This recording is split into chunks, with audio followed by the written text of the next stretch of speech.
उतार चढ़ाव के बीच बाजार में हफ्ते के आखिरी दिन कारोबार और आखिरी 1.5 घंटा रिकवरी के नाम होगा या फिर 14 दिनों बाद आज वाकई में आखिरी 1-1.5 घंटे में रहेगा हल्का फुल्का करेक्शन। और दीप एक और इंटरेस्टिंग चीज, कहीं बाजार ने हमारे टॉप बनने के फॉर्मूले को सिर्फ नाम और टॉप देखकर तो नहीं समझ लिया, तो डिटेल्स सुनते तो शायद अलग रिएक्शन होता। लेकिन आइए अगले आखिरी 1.5 घंटे के एक्शन में स्वागत है आपका फाइनल ट्रेड में। नमस्कार, मैं हूं अनिल सिंह जी। और नमस्कार, मैं हूं दीपांशु भंडारी। और अनिल जी से चर्चा करेंगे कि क्या आखिरी घंटे में रिकवरी आएगी या फिर थोड़ा आज बाजार लग रहे हैं कि 15 आउट ऑफ 15 नहीं होगा, 14 आउट ऑफ 14 का जो ट्रेंड है वो शायद आज ब्रेक हो सकता है। पर सर ढेरों फैक्टर्स है जिन पर चर्चा करनी हो, कुछ इंटरेस्टिंग डेवलपमेंट्स भी हो रहे हैं, तो पहले अच्छी खबरें भी हैं बहुत सारी।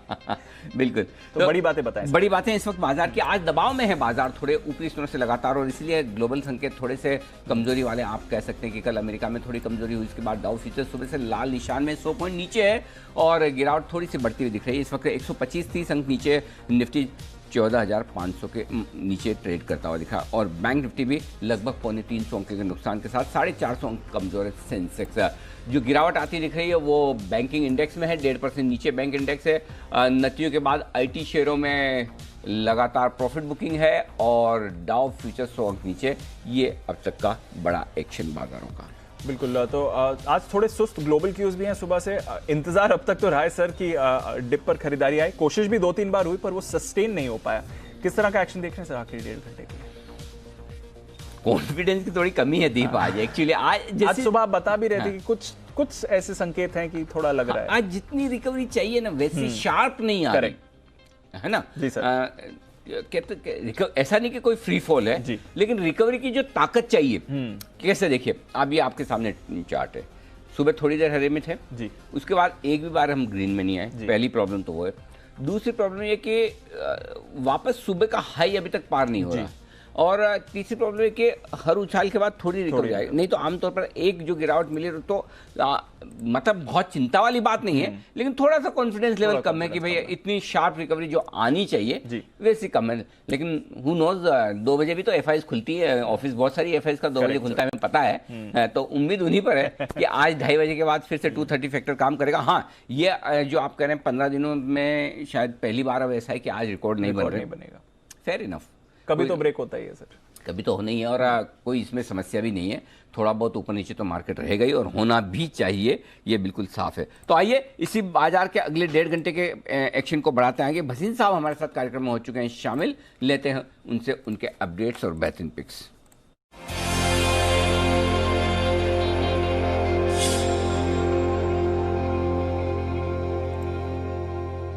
भसीन साहब नमस्कार सर, स्वागत है आपका। सबसे पहले तो आपकी मार्केट आउटलुक और साथ ही अपडेट सर। तो मार्केट आउटलुक तो ये है सर, सब वेट कर रहे थे करेक्शन आए, जब आता है तो बिन बुलाए आएगा और वो तो अनिवार्य था अनिल जी, आज नहीं तो कल, और आ भी गया 500 पॉइंट का करेक्शन, तो कौन सी बड़ी बात है, इतनी बड़ी रैली हुई है। लेकिन आपको जैसे कहा मार्केट ने ओवरबॉट रीडिंग्स दी हैं and it was much overdue, तो मार्केट को अपनी करेक्शन का फेस करना ही है and that is very healthy for the market. इस कारण से अपना दोनों तरफ का रखिए। आपको कहा है this is the time to wear the hat of a trader rather than an investor and be light on both sides because stop losses can be huge and profit losses can be much more than you anticipate. That is the idea of being both long and short. तो आप कहें तो मैं update दूं अनिल जी? जी sir please बताएं। तो आपको सन pharma कल 602.3 दिया था, आज का हाई 619 है, उसमें बुक कीजिए। आपको आईटीसी दिलाया था 11-12 में, आज 18.5 बिका, उसमें बुक कीजिए। 66 में हिंडाल को शॉर्ट कराया था, 54 रुपए 8 आने गया, वो बुक कीजिए।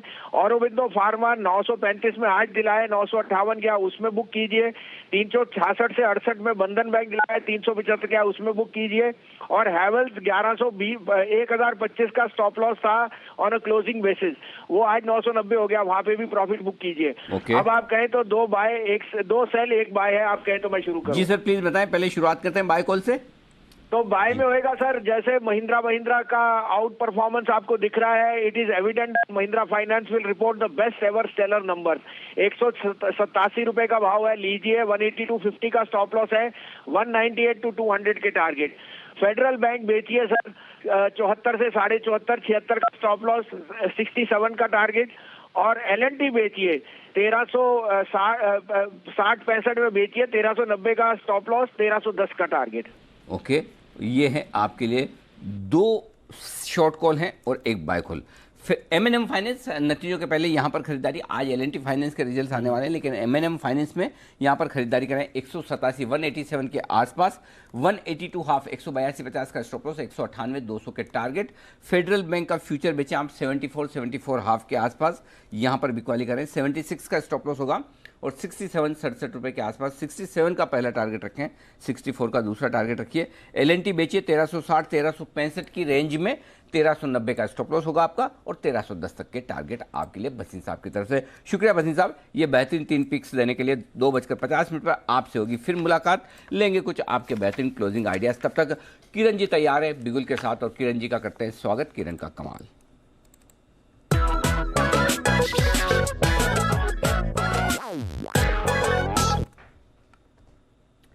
जी किरण जी बताएं सर। हाँ जी, बेहतरीन बेरिश पैटर्न बन चुका है बाटा में, तो बाटा बेचने की सलाह है। 1613 का मेरा स्टॉप लॉस रहेगा और टारगेट्स के लिए 1585 1570, ये 2 टारगेट्स आज ही हासिल होने की प्रोबेबिलिटी बहुत ज्यादा है अनिल जी। ओके, 1570 और 1585, ये 2 टारगेट के लिए बाटा में करनी है आपको बिकवाली। ये है राय किरण जी की तरफ से जी। ओके, तो बाटा पर करें बिकवाली। थोड़ा ट्रेंड यहाँ पर आपको रिवर्स होते हुए दिख रहा है। आइए आपको बता देते हैं कौन से ट्रिगर्स हैं जहाँ पर हमारी नजर है, साथ ही खबरों वाले स्टॉक्स कौन से हैं। वरुण और साथ ही मानसी हमारे साथ तैयार है। मानसी, गुड आफ्टरनून, बताएं कौन से ट्रिगर्स हैं। बिल्कुल, गुड आफ्टरनून दीपांशु। वायदा बाजार में L&T फाइनेंस होल्डिंग और PVR के नंबर्स पर फोकस है। वी-गार्ड जनरल इन्वेस्टमेंट प्रपोजल पर चर्चा के लिए एक बोर्ड बैठक करने जा रहा है। निफ्टी कल के दिन की अगर बात करें, निफ्टी स्पेस में HDFC बैंक के नतीजे आते हुए दिखेंगे। साथ ही देश भर में कोरोना वैक्सीन का टीकाकरण कल से शुरू हो जाएगा। TCS 6 रुपए प्रति शेयर के डिविडेंड की कल रिकॉर्ड डेट है। वहीं सोमवार यानी 18 जनवरी वायदा बाजार के नतीजे की अगर बात करें, माइंडट्री बाजार बंद होने के बाद सोमवार के दिन अपने नतीजे पेश कर सकता है। वहीं IRFC का IPO खुलने जा रहा है। 4,633 करोड़ का जुटाने की योजना है इस IPO से कंपनी की। प्राइस बैंड जो है 25 से 26 रुपए प्रति शेयर तय की गई है। L&T फाइनेंस होल्डिंग पर इस दिन नजर रखनी होगी। 18 जनवरी के दिन 3000 करोड़ के राइट्स इश्यू पर कंपनी एक बोर्ड बैठक करने जा रही है। ओके, तो ये है कुछ अहम ट्रिगर्स जहां पर आपको रखनी है नजर। वरुण, गुड आफ्टरनून, बताएं कौन से हैं खबरों वाले स्टॉक्स। गुड आफ्टरनून दीप। देखिए, सबसे पहले तो जो एक्सक्लूसिव खबर हमने आपको दी बजाज हेल्थ केयर को लेकर कि महाराष्ट्र प्रदूषण नियंत्रण बोर्ड जो है उसके तरफ से इस कंपनी को झटका लगा है। 72 घंटे में इस कंपनी का जो प्लांट बंद करने का आदेश दिया है, क्योंकि काफ़ी सारे प्रदूषण के नियम थे जिसका इन्होंने पालन नहीं किया है, इसके लिए इस तरह का आदेश दिया गया है। सीएट ये कंपनी जो है 650 सीसी के इंजन वाले 2 व्हीलर टायर बनाने का अब यहाँ इन्होंने इसने एंट्री कर ली है। रॉयल एनफील्ड के जो 650 सीसी की बाइक्स है उसके लिए बनाई गई वो टायर, और देश की पहले कंपनी है जिसने इस स्पेस में एंट्री की है 650 सीसी के टायर में। फाइजर औरोबिंदो या फाइजर ने औरोबिंदो फार्मा पे केस किया है। अर्थराइटिस की एक दवाई जिसके पेटेंट के मामले को लेके, उल्लंघन के मामले को लेके केस किया गया है। वेदांता इस कंपनी का जो ओपन ऑफर है वो 4 से 18 मार्च तक खुलेगा और प्रमोटर इसमें 10% हिस्सा बेचेंगे। एबी मनी नंबर्स आए, नंबर्स काफ़ी बेहतर है। मुनाफा देखिए कंपनी का 2.7 करोड़ से बढ़ के 4.2 करोड़ हुआ। गेल कंपनी ने बायबैक का ऐलान कर दिया है। 150 रुपये प्रति शेयर पे बायबैक होगा और 2.5 रुपये प्रति शेयर का कंपनी ने अंतरिम डिविडेंड दिया है। और NTPC mega thermal power project unit में 2 में इसने जो ट्रायल है उसको पूरा कर लिया है। ओके, तो ये है आपके लिए कुछ खबरें और इसमें अनिल जी काफ़ी सारे स्टॉक्स पर चर्चा करनी है। एक तो पहले गेल पर भी चर्चा करना चाहूँगा सर, क्योंकि 95 के लेवल पर हमने एक्सक्लूसिव खबर दी थी जी। 150 पर बायबैक आया और 95 के लेवल पर हमने कहा था कि एक बड़े प्रीमियम पर आने वाला है। वहां से अगर आप देखें तो 50% से ज़्यादा के प्रीमियम पर बायबैक आया है। तो हमारी जो एक्सक्लूसिव खबर थी उस पर तो मुहर लगती हुई दिखी है। 95 पर हमने कहा था बड़े प्रीमियम पर आएगा और बड़े प्रीमियम पर ही आया सबसे बेहतरीन बायबैक में से जी।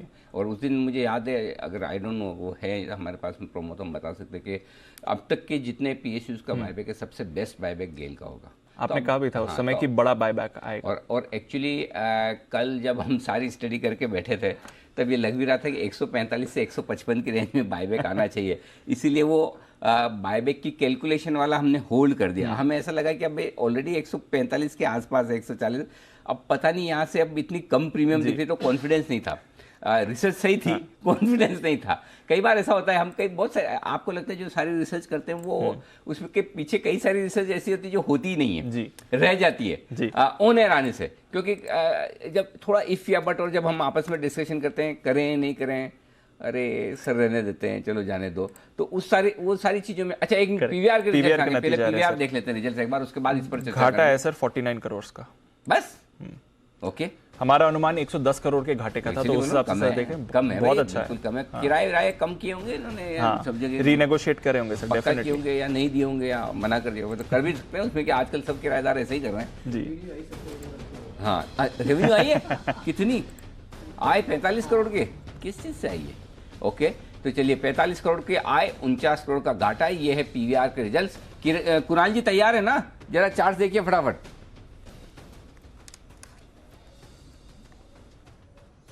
नहीं देखिए, चार्ट में कुछ खास दम नहीं दिखाई देता है। मुझे लगता है एक सीमित दायरे का कारोबार देखने को मिलेगा। 1455 1455 ये लेवल फ्यूचर में पार होगा तब इसमें कोई ब्रेकआउट बनेगा और तब फिर इसमें खरीदारी की सोच सकते हैं। 1455 जब तक पार ना हो नई खरीदारी ना करें। अगर पहले खरीदारी की हुई है तो स्टॉप लॉस जरूर रखें 1420 का। 1420 टूट गया तो स्टॉक में कुछ करेक्शन देखने को मिलेगा, तो 1420 पर स्टॉप लॉस होना चाहिए। 1455 के बाद तेजी करेंगे। ओके, तो यह है आपके लिए पीवीआर नतीजे। ऑफ कोर्स घाटा आना था, ये अनुमान था, पर उसके अगर आप घाटे का जो अनुमान था उसके हिसाब से देखें तो घाटा उतना बड़ा नहीं आया। लगभग 50 करोड़ का घाटा आया तो देखा है। थोड़ी आय भी इन्होंने रजिस्टर करी है। Naturally towards end of Q3 हमने देखा था कि कुछ जगहों पर थिएटर्स खुल गए थे और ये जो मास्टर मूवी रिलीज हुई है वहां से भी हमने देखा है कि बढ़िया रिस्पॉन्स मिला है। उसके बारे में भी हम आपको थोड़ी देर में बताएंगे। पर मुनाफे से घाटे में आई कंपनी, ये बात है, पर नतीजे उतने खराब नहीं है जितना शायद पहले अनुमान लगाया जा रहा था। ये भी एक फैक्टर है जहां पर आपको रखनी है नजर।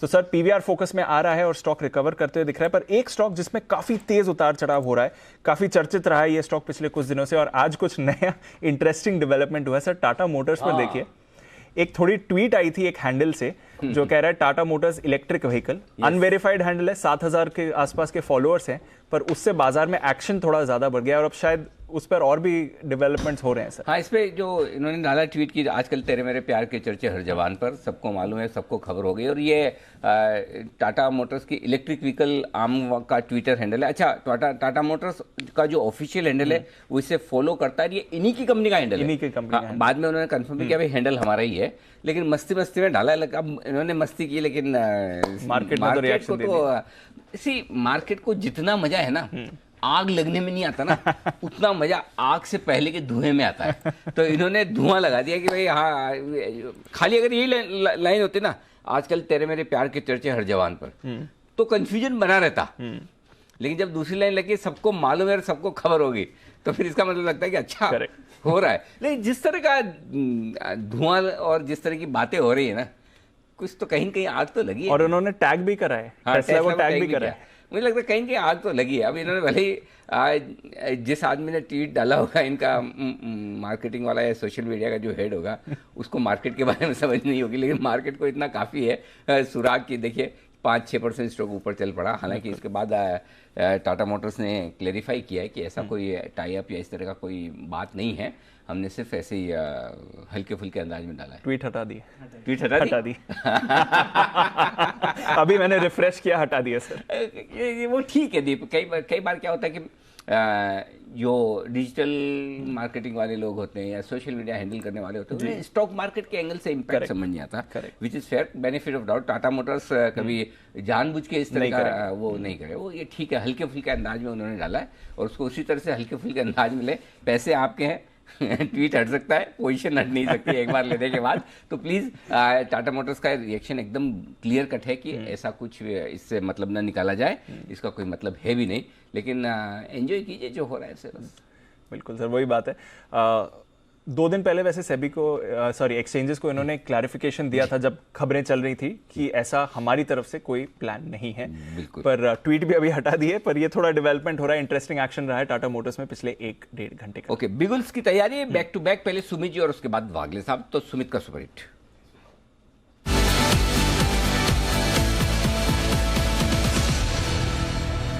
बताएं सुमित जी। गुड आफ्टरनून अनिल जी। अनिल जी, मार्केट्स में हैवी दबाव देखने को मिल रहा है, 200 पॉइंट के आसपास निफ्टी नीचे है, तो यहां से और दबाव देखने को मिल सकता है। सेल स्टॉक ही रडार पे आया है। एचडीएफसी यहां पे मेरे को वीक लग रहा है, 2635 2640 के आसपास एचडीएफसी में यहां पे बिकवाली करे।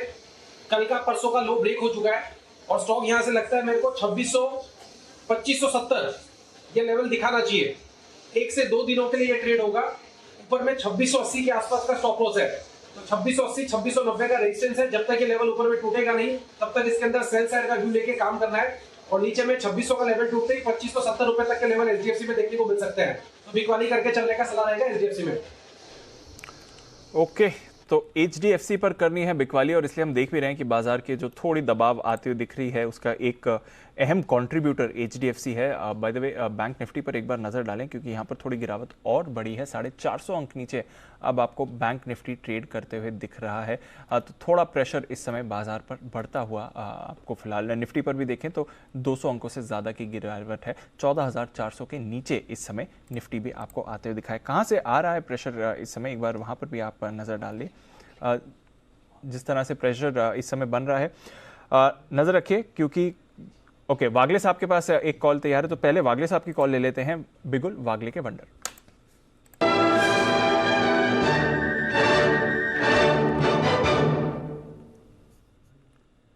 बताएं वागले साहब। Afternoon Deepanshu, good afternoon Anil जी।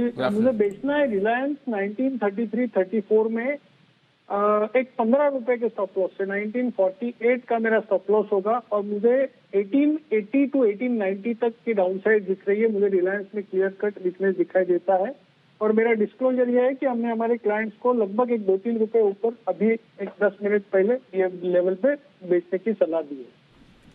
ओके, तो थोड़ी देर पहले वागले साहब ने रिलायंस बेचने की भी सलाह दी है, और हम देख भी रहे हैं कि रिलायंस पर थोड़ा प्रेशर इस समय बन रहा है। रिलायंस एचडीएफसी जब इन स्टॉक्स पर आप देखते हैं गिरावट आती हुई दिखती है तो ऑफकोर्स पूरे बाजार पर उसका असर होता है। कुछ और हैवी वेट जहां पर आप गिरावट का प्रेशर बनते हुए देख रहे हैं, और इसलिए आप थोड़ा मूव डाउनवर्ड्स भी वहां पर आ रहा है। एचडीएफसी लाइफ यहाँ पर गिरावट है, एचडीएफसी बैंक यहाँ पर आपने गिरावट देखी है, अब 1-1.5% एचडीएफसी बैंक भी आपको नीचे दिखेगा, तो ये बाजार को ड्रैग डाउन करते हुए दिख रहा है। इसके अलावा आप देखिए तो टेक्नोलॉजी स्टॉक्स थोड़े प्रेशर में बन रहे हैं। HUL, LNT ये दोनों 2% नीचे हैं, इन्फोसिस 2% नीचे, आईसीआईसीआई बैंक, कोटक बैंक यहाँ पर भी प्रेशर है, और मारुति भी अब 2% की आपको गिरावट दिखा रहा है। तो लगभग सारे के सारे, इनफैक्ट अगर आप देखें तो 46 निफ्टी स्टॉक्स अब आपको नेगेटिव टेरिटरी में आते हुए दिख रहे हैं, और यहीं से प्रेशर थोड़ा ज्यादा बन रहा है। सबसे बड़ा कट आ रहा है टेक महिंद्रा पर। एक बार जरा इस स्टॉक पर भी नजर डाल लेते हैं और व्यू ले लेते हैं इस पर। कुणाल जी जरा टेक महिंद्रा के चार्ट देखकर बताएं। 4% की गिरावट आई है, 1000 का लेवल तोड़ने की तैयारी में दिख रहा है। यहां से और प्रेशर देखते हैं काउंटर पे।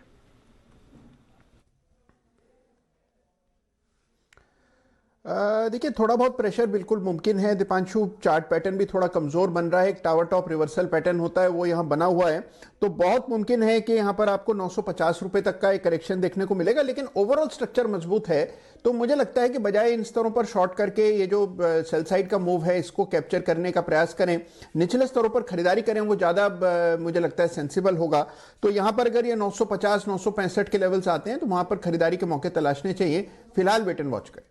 वेट एंड वॉच है, बट 49,000 का स्तर तोड़ा है इस समय सेंसेक्स ने भी, अब 48,860-70 के आसपास हो रहा है ट्रेड। बैंक निफ्टी निचले स्तरों से लगभग 50-60 अंक रिकवर करते हुए भी दिख रहा है, बट बाजार डेफिनेटली कमजोरी के संकेत आपको दे रहा है इस समय। अनिल जी वही बात है, क्या ये हमारे शो के डिस्कशन की वजह तो नहीं? क्योंकि हमने तो कहा था कि अभी तो बड़ी तेजी बाकी है, लेवल्स अगर आप देखें हिस्टोरिकल ट्रेंड से कोरिलेट करें तो अभी तो पिक्चर बाकी है। आई नो दीप, लग तो ऐसा रहा लोगों ने खाली टाइटल ही देखा, पूरा शो देखा नहीं। जिन लोगों ने नहीं देखा हो, इस वीकेंड पर आपको आराम से देखने को मिलेगा। सैटरडे संडे को कई बार चलेगा, तो टाइमिंग्स आप ट्विटर हैंडल पर या फिर टीवी पर आप नोट कर लीजिए। देखिए आ ही गए आपके सामने। शनिवार सुबह कल 10 बजे, दोपहर में 4:30 बजे और रात को 9:30 बजे बाजार का टॉप कब कहाँ कैसे ज़रूर देखिएगा। और रविवार को भी है 12:30 बजे, 6 बजे और 10 बजे, ये टाइम नोट कर लीजिएगा। तो बेसिकली ये जो कुछ आप देख रहे हैं ये रनिंग करेक्शन वाली जो हमने बात की कि 3 से 5% तक के करेक्शन को रनिंग करेक्शन मानकर चलिए मार्केट में। 5 से 15% के करेक्शन को आप बड़ा करेक्शन मानिए, जिसको हमने टाइम करने की कोशिश की है कि किन लेवल से आ सकता है और कितना आ सकता है, और बॉटम का बन सकता है। तो मैं थोड़ा सा शॉर्ट में जल्दी से बता दूं जिन लोगों ने शो मिस किया है, और जैसे हमारे जैन साहब भी हमारे साथ शो में उस वक्त तो थे नहीं। तो बेसिकली हमारा समझना ये कि इस पूरे बुल रन में जो मार्केट ऊपर जा सकता है, पहला टारगेट 17,650 का बनता है, उसके बाद 19,025, जी सर, 20,400 और 21,080, ये 4 टारगेट हमने ढूंढे हैं जी। 17,650, 19,025, 20,400 और 21,080, ये 4 टारगेट बन सकते हैं ऊपर की तरफ के आपके लिए। और करेक्शन किन लेवल से आ सकता है बड़ा, वो 15,525 से 16,285, इस रेंज में बड़ा करेक्शन आपको देखने को मिल सकता है। और करेक्शन आएगा तो कितना, तो पहला बड़ा टारगेट करेक्शन के लिए नीचे का बनता है वो 13,850 का बनता है, उसके नीचे 13,550 और 13,240, ये 3 लेवल है, यानी कि 13,250 से 13,850 की रेंज में करेक्शन में कहीं ना कहीं मार्केट रुक जाना चाहिए।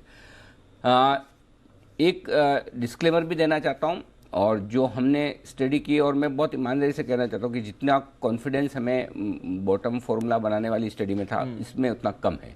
उसका रीज़न सिंपल ये है कि बॉटम फॉर्मेशन में आपको पता है कि मार्केट गिर गिर के कितना गिर जाएगा, एक लिमिट है गिरने की, हमेशा लिमिट होती है कि भाई वर्स्ट केस सिनेरियो में भी 65% 68% से ज़्यादा मार्केट कभी नहीं गिरा, तो आप वो एक समझते हैं कि कहाँ तक गिर सकता है। लेकिन बढ़ने के केस में कोई लिमिट नहीं है, मतलब किसी दिन तो निफ्टी 1 लाख भी होगा, करेक्ट, राइट, हम रहे ना रहे, लेकिन वो तो होगा। तो इसलिए जब बढ़ता है मार्केट तो आपके लिए वो ऊपर में कितना जा सकता है उसका अंदाजा लगाना ज़्यादा मुश्किल काम है, जो हमने फील भी किया है। इसलिए मैं आपको बहुत ऑनेस्टली ये कहना चाहता हूँ, सबमिट करना चाहता हूँ कि 100% इन डेटा को एकदम आप उस तरीके से ना देखें कि ये एकदम 100% यही होना चाहिए, और कल को ये ना कहे कि अगर पहले घूम जाएगा अरे ये क्या हो गया। तो इसलिए आपका स्टॉप लॉस इस मार्केट के बुलरन का स्टॉप लॉस अभी की कैलकुलेशन से जो निकल कर आता है वो है 13,100। ओके, अगर 13,100 के नीचे निफ्टी जाता है तो आपका बुलरन ये वहीं खत्म हो गया, ये मान के चलिए। 13,100 टूटता है तो जब तक 13,100 के ऊपर है, 13,250 से लेकर 13,850 600 पॉइंट की रेंज, ये आपके लिए स्ट्रॉन्ग सपोर्ट जोन है, ये आपके बुलरन को प्रोटेक्ट करेगा। ऊपर जो 4 लेवल दिए वो लेवल आपको पता ही है, 17,650, 19,025, 20,400 और 21,080। और एक और चीज़ जो टाइम वाइज प्रेडिक्ट करने की सोचे थे उसमें और ज़्यादा डर लगता है, लगता था ऐसा है कि 21,021 में आना चाहिए, 2021 में। हालांकि पिछले 3 महीनों की रफ्तार से देखें तो आ भी जाए बड़ी बात नहीं, लेकिन अभी भी यहाँ से 50% 40% की अपसाइड है, तो देखते हैं क्या होता है।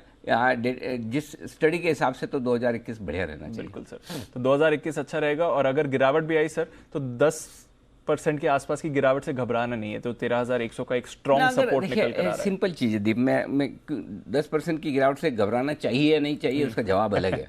अगर आप ट्रेडर हैं तो 10% 2% की गिरावट से भी घबराना चाहिए, लेकिन अगर आप इन्वेस्टर हैं, सपोज मैंने म्यूचुअल फंड में पैसा डाल रखा है, मैं सोचता हूँ मैं टॉप पे निकालूंगा, तो टॉप पे तो निकाल नहीं सकता, या तो पहले निकाल दो फिर बढ़ता हुआ देखते रहूँ, मार्केट को देखते रहूँ, फिर अफसोस अरे मेरे निकाल के बाद 15% बढ़ गया, 10% बढ़ गया, ये हो गया। अच्छा, सबसे बड़ी समस्या क्या है, जो मार्केट में स्टॉक ज़्यादा एक्शन देते हैं वो आखिरी रन में देते हैं जी। आखिरी रन में सारे मिड कैप 10-20% रोज चलते हैं, ये बीच में नहीं होता, ये आखिर। तो आपका जो नुकसान होता है वो परसेंटेज से कहीं ज़्यादा होता है, तो आप वो करना नहीं चाहेंगे। तो फिर कब करेंगे? तब करेंगे जब मार्केट घूमने की कोशिश करे और यू टर्न, जैसे फॉर एग्जाम्पल आज ऐसे टाइम पे आप निकालने की कोशिश करेंगे, फिर आप देखेंगे 1 आध दिन देखता हूँ, 2 दिन देखता हूँ, तो जब तक 3-4% ना गिरे तब तक आप निकालेंगे नहीं। अब 3-4% तो आपके ऊपर के चले गए, समझो जब वापस गिरे, करेक्शन देर वापस लेना हो तो नीचे के 3-4% छोड़ दो। अब 10-12% के करेक्शन में 3-4 ऊपर का छोड़ दिया, 3-4 नीचे का छोड़ दिया, तो मिला क्या इतनी मेहनत करके? तो इससे बढ़िया बेटर है इन्वेस्टेड रहें। अगर आप लॉन्ग टर्म मतलब 2-3% के लिए इतनी मेहनत कर रहे हैं कि मैं टाइम करूंगा, परफेक्ट टाइमिंग इम्पॉसिबल है। मैं जितने मार्केट के दिग्गजों से मिलता हूं, सब लोग ये कहते हैं कि मार्केट लॉन्ग टर्म में प्रेडिक्ट करना बड़ा आसान है। मैं एक्चुअली कहता हूं, ईमानदारी से मुझे पूछे, मुझे लगता है लॉन्ग टर्म मुश्किल है, शॉर्ट टर्म आसान है, हर रोज करना आसान है, मुझे ऐसा लगता है। हर रोज आज की रेंज लिमिट बता सकते हैं ना, वो 25 में से 20 बार सही पड़ जाएगी, लेकिन किसको पता था 2020 की शुरुआत में 1 जनवरी 2020 को कि इतना गिरेगा, इतना बढ़ भी जाएगा। तो मुझे लगता है लॉन्ग टर्म करना बड़ा मुश्किल काम है। हाँ, ये जरूर आप कह सकते हैं लॉन्ग टर्म में 15% की हर साल बढ़ता रहेगा, वो बड़ा आसान काम है, उसमें कोई रॉकेट साइंस नहीं है। लेकिन अगर एक्चुअल रिसर्च और कैलकुलेशन करके करना हो तो लॉन्ग टर्म का काम ज़्यादा मुश्किल है, मैं बहुत ईमानदारी से कहता हूं। 100%। तो ये है जैन साहब, आपने पता नहीं रिसर्च देखी हो नहीं देखी हो, तो जरा आपकी विशेष टिप्पणी। सही अनिल जी, मैं एक्चुअली देख नहीं पाया था, बट मुझे ये ध्यान था कि मैं वीकेंड में पूरे अच्छे से देखूंगा, बट मेरी टीम ने कुछ अपडेट्स दिए थे, मैंने बोल के रखा हुआ था हमारे रिसर्च टीम को भी ये शो को ठीक से देखे, और फिर मैं उस टाइम पे कोई मीटिंग में था।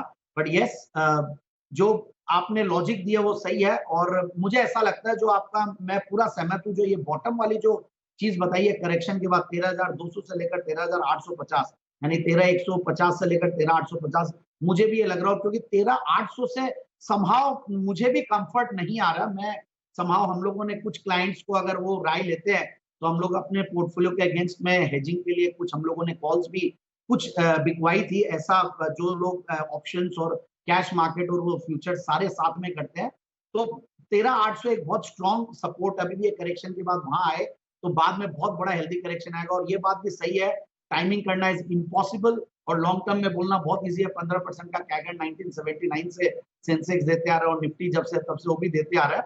बट यस, बहुत इंपॉर्टेंट है कि राइट स्टॉक्स में इन्वेस्टेड रहें। और जो आपने कही कि लास्ट में बहुत बड़ी बड़ी रैली देते हैं स्टॉक्स, तो अभी कुछ दिनों से वैसा यूफोरिक होने लगा था और कुछ हल्के क्वालिटी के स्टॉक्स भी चलने लगे। तो मेरी राय यही रहेगी हमेशा कि मार्केट ऊपर जाएंगे नीचे जाएंगे सब है, बॉटम तो हमने बहुत अच्छे से प्रेडिक्ट किया ही है। मैं तो उस चीज के लिए आपको वाकई में दाद दूंगा और हेड्स ऑफ टू यू, जिस तरीके से उस टाइम पे कॉन्फिडेंस आया। और 8,000 के बाद तो बहुत बड़ा कॉन्फिडेंस आया, 8,700 800 क्लाइंट्स को बिठाए रैली में, बहुत बड़ा पैसा बना है लोगों का, इसमें कोई दो राय नहीं है। और टॉप तो बहुत डिफिकल्ट है because sky is always the limit, so it is very difficult to predict. But yes, जो भी ये फॉर्मूलाज और ये जो लगाए आप 28 महीना और ये सारी चीजें हैं, that really works. And I think देखते हैं किस तरीके से आगे पैन आउट होता है। But yes, stay invested, that is more important in quality stocks with unwanted unleveraged money, that is more important. बहुत सही है, ये शो जबरदस्त हिट होने वाला है, ऐसा मेरा पूरा मानना। और मुझे सबसे बढ़िया चीज ये लगी अनिल जी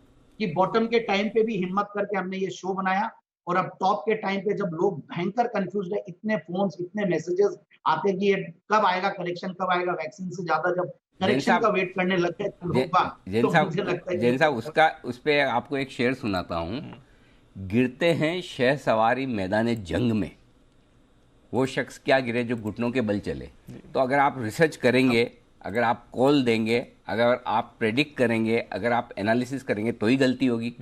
जो करेगा ही नहीं भाई तो वो फिर क्या है, ठीक है आप किनारे पे बैठे हैं तो डूबने का खतरा तो बिल्कुल ही कम है। अगर आप पानी में उतरेंगे, चाहे तैरना आता हो या ना आता हो तो रिस्क ज़्यादा है, आता हो तो थोड़ी कम है। लेकिन पानी में तो डूबने की रिस्क है, किनारे पे बाहर बैठे रहें। देखो भाई एक सिंपल सी चीज़ क्या है, देखिए सबसे ज़्यादा रिस्क कब है एरोप्लेन में? जब वो हवा में उड़ रहा है, उसी वक्त तो रिस्क है क्रैश होने की। लेकिन वो बनाई इसलिए कि वो हवा में उड़े। अगर आप उसको ज़मीन पे रखोगे कि भाई आप तो यही बस एयरपोर्ट पे खड़े रहो, तो फिर फायदा नहीं है। तो ठीक है, कर रहे हैं, रिसर्च कर रहे हैं, सही भी हो सकती है, गलत भी हो सकती है।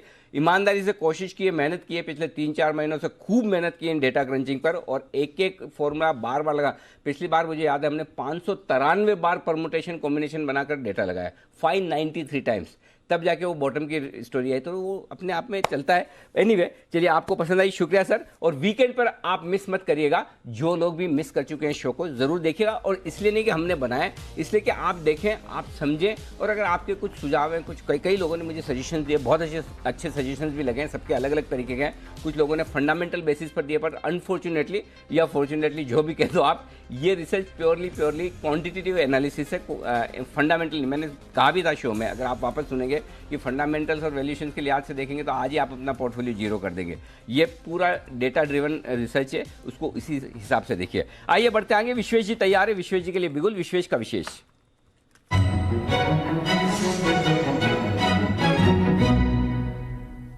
विश्वेश जी गुड आफ्टरनून, बताएं सर क्या स्ट्रैटेजी है?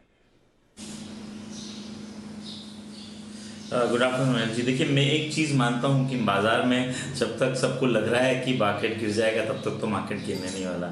अगर ये 100-150 पॉइंट के करेक्शन को पब्लिक से सोचता है कि ये करेक्शन था और ये पकड़ना चाहिए था, तो I am very sad to say कि इस वक्त इस बुल मार्केट में आई एम ओनली इंटरेस्टेड कि 150 पॉइंट नीचे आए और बाय कहाँ करें। तो उसके लिहाज से जो मैंने स्टॉक चुना है वो है दिग्गज स्टॉक और निफ्टी बैंक निफ्टी का स्टॉक है। स्टॉक का नाम है HDFC बैंक। HDFC बैंक का रिजल्ट है वीकेंड में, और समहाउ मेरे हिसाब से large market participants are expecting a muted number because of the इनके जो क्रेडिट कार्ड डिवीजन को लेके कुछ अटकलें लगाई जा रही थी। मुझे ऐसा लग रहा है कि HDFC bank is poised to move a stellar from the current level. आज के दिन का अगर आप ऑप्शंस का डेटा देखोगे अनिल जी, तो आपको ये समझ में आएगा कि ऑप्शन में HDFC बैंक के 1440 के कॉल ऑप्शन में और कहीं ना कहीं 1400 के कॉल ऑप्शन में जिस हिसाब से OI बिल्ट हुआ है, दैट इज क्लियरली इंडिकेटिंग कि there is some sort of interest for the buyer from the current level. और इम्प्लाइड वॉलेटिलिटी इतनी ज्यादा हाई नहीं है जितना जनरली होना चाहिए था। तो मेरे हिसाब से स्टॉक के 1500 के कॉल ऑप्शन में 31 लाख शेयर हैं, आज भी 2 लाख शेयर जुड़े हैं और नेट अगर आप देखेंगे तो 2 लाख शेयर का एडिशन ज्यादा हुआ है ऑन कॉल में। तो मुझे ऐसा लग रहा है कि वेरी नाइसली पॉइज्ड अराउंड 1440 जो एक रेजिस्टेंस था, जो 2 वीक के कंसोलिडेशन बाद निकला था, तो अब यहां से स्टॉक में अच्छा मूव आ सकता है। तो उस लिहाज से मुझे लगता है कि HDFC बैंक में आप खरीदारी करते हो करंट लेवल पे 1435 बहुत ही छोटे स्टॉप लॉस के साथ में 1480, 1500 और 1530 टारगेट के लिए बाय करना चाहिए। यहाँ पे मुझे ऐसा लग रहा है जिस हिसाब से डेटा है अनिल जी, यहाँ पे एक स्ट्रैटेजी भी बनाई जा सकती है HDFC बैंक में। HDFC बैंक में 1440 का कॉल खरीद के 1540 का कॉल बेच के 1:1 की स्ट्रैटेजी भी बना सकते हैं और मेरे हिसाब से मंडे तक शायद HDFC बैंक 1500 तक देखने मिलना चाहिए। तो वो लिहाज से HDFC बैंक में खरीदारी की सलाह होगी। एक चीज़ कहना चाहता हूँ मैं आपको इन ऑल सिंसियरिटी, जो आमतौर पर टेक्निकल एक्सपर्ट्स सारे ट्रेंड्स के साथ जाते हैं और ट्रेंड्स के हिसाब से कॉल देते हैं, विच इज़ राइट ऑल्सो, क्योंकि आपको कॉल्स प्राइस और वॉल्यूम एक्शन पे देना होता है। ठीक है, कई बार लोग मुझे बोलते हैं 3% बढ़ जाता है, 2% बढ़ जाता है, 5% बढ़ जाता है, उसके बाद आपके एक्सपर्ट्स का कॉल आता है। अरे भाई वो बढ़ेगा नहीं तो चार्ट पे आएगा कैसे, सिग्नली कैसे आएगा? चार्ट पे सिग्नली तब आएगा जब आपके स्टॉक्स में कोई एक्शन, जो मरे हुए चार्ट पे कौन सिग्नल देखता है? तो लेकिन विश्वेश जी की एक बहुत बड़ी खासियत है और जो मैंने काफ़ी समय से ऑब्जर्व किया, किस इंपॉर्टेंट सपोर्ट लेवल पर कॉन्ट्रा कॉल देना है जी, या इंपॉर्टेंट रेजिस्टेंस लेवल पे कॉन्ट्रा कॉल देना है। तो सपोर्ट बड़े ट्रेंड को देखकर छोटे ट्रेंड का करेक्शन, उस पर इंपॉर्टेंट सपोर्ट लेवल पर अगर आपको वाकई में कोई ट्रेड करना है, हेड्स ऑफ विश्वेश जी। मतलब मैं इनकी इस चीज़ का कायल हूँ, बहुत गजब ये एक्सपर्टाइज ये कम लोगों में होती है, ट्रेंड स्पॉट करके उसके साथ करने की बहुत लोगों में, लेकिन विश्वेश जी ये बहुत अमेजिंग चीज़ है जो आप करते हैं और ये कई बार। अच्छा, इसमें एक और चीज़ है कि इसमें रिस्क बहुत होती है गलत होने की, ठीक है, लेकिन फिर भी ये करना चाहिए। और मैं क्यों इसके साथ हूँ विश्वेश जी के साथ में, क्योंकि जब आप बड़े ट्रेंड के साथ रहते हैं और इस तरह की कॉल देते हैं, गलत होगी ना आपकी एक आध बार होगी, 4 कॉल में से अगर 1 या 2 कॉल भी आपकी सही होगी ना, तो उसका पूरा मुनाफा, क्योंकि वो बड़ा पैसा मिलता है आपको जब वो रिवर्स होता है तो, और सही सपोर्ट लेवल से रिवर्स होता है। तो ये विश्वेश जी जो काम करते हैं, विश्वेश जी कीप इट अप, बहुत बढ़िया मज़ेदार चीज़ है आपके लिए। चलिए बढ़ते आगे, सेठी साहब का भी टाइम हो रहा है। सेठी साहब अगर जुड़ चुके हैं तो सेठी साहब, और नहीं तो फिर 2:30 बजे की स्ट्रेटेजी ले लेते हैं। चलो ले लीजिए, मेरे डेटा तैयार है। बिल्कुल, तो बिगुल बजाया जाए अनिल जी के लिए स्ट्रेटेजी का।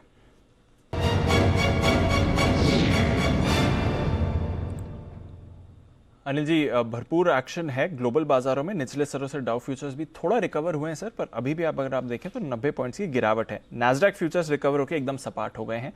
यूरोप की बात करें, रिकवर कितना और ज्यादा थे क्या? नीचे 90 नीचे तो 100-150 ओके ठीक है, तो वहां से बल्कि एट 1.180 पॉइंट्स हो गया था, तो वहां से 180 फिर तो रिकवरी हुई भाई, 50% रिकवर हो गए। और नाज़ाक फ्यूचर सपाट हो गए, पर यूरोप में थोड़ी सुस्ती दिख रही है सर, आधे %, ज्यादा भारी गिरावट नहीं, पर आधा % यूरोप नीचे है। एशिया की बात करें तो हांगकांग पॉजिटिव था, चाइना पॉजिटिव था, निक्के आधा % फिसल कर बंद हुआ है। और कच्चे तेल पर देखें तो 1% की गिरावट, थोड़े सुस्त ग्लोबल क्यूज हैं, पर सर बैंक निफ्टी निचले स्तरों से लगभग 250 अंक रिकवर हो गए। 250 अंक रिकवर हो गया। आज का हमने क्लोजिंग स्टॉप लॉस रखा है 14,475, ठीक है, मुझे क्लोजिंग 14,475 के ऊपर चाहिए, ओके, ताकि मेरा ट्रेंड न्यूट्रल ना हो, ठीक है। 14,475 के ऊपर जब तक क्लोज होते हैं समस्या नहीं, और 14,500 के ऊपर होता फिर तो बिल्कुल ही समस्या ही नहीं, किसी को पूछना ही नहीं है, सिंपल है। पॉइंट नंबर 1, क्यों ये क्यों वाली मेरी वरुण से पड़ गई ये हर चीज में क्यों करते रहे, तो उस चक्कर में वो आजकल सुमित जी भी करने लगे। हाँ, सुमित जी ये खरीदना चाहिए क्यों, फिर सुमित जी आगे बताते हैं। सुमित जी आपको पता ही नहीं पता, आप ऐसा करने लगे।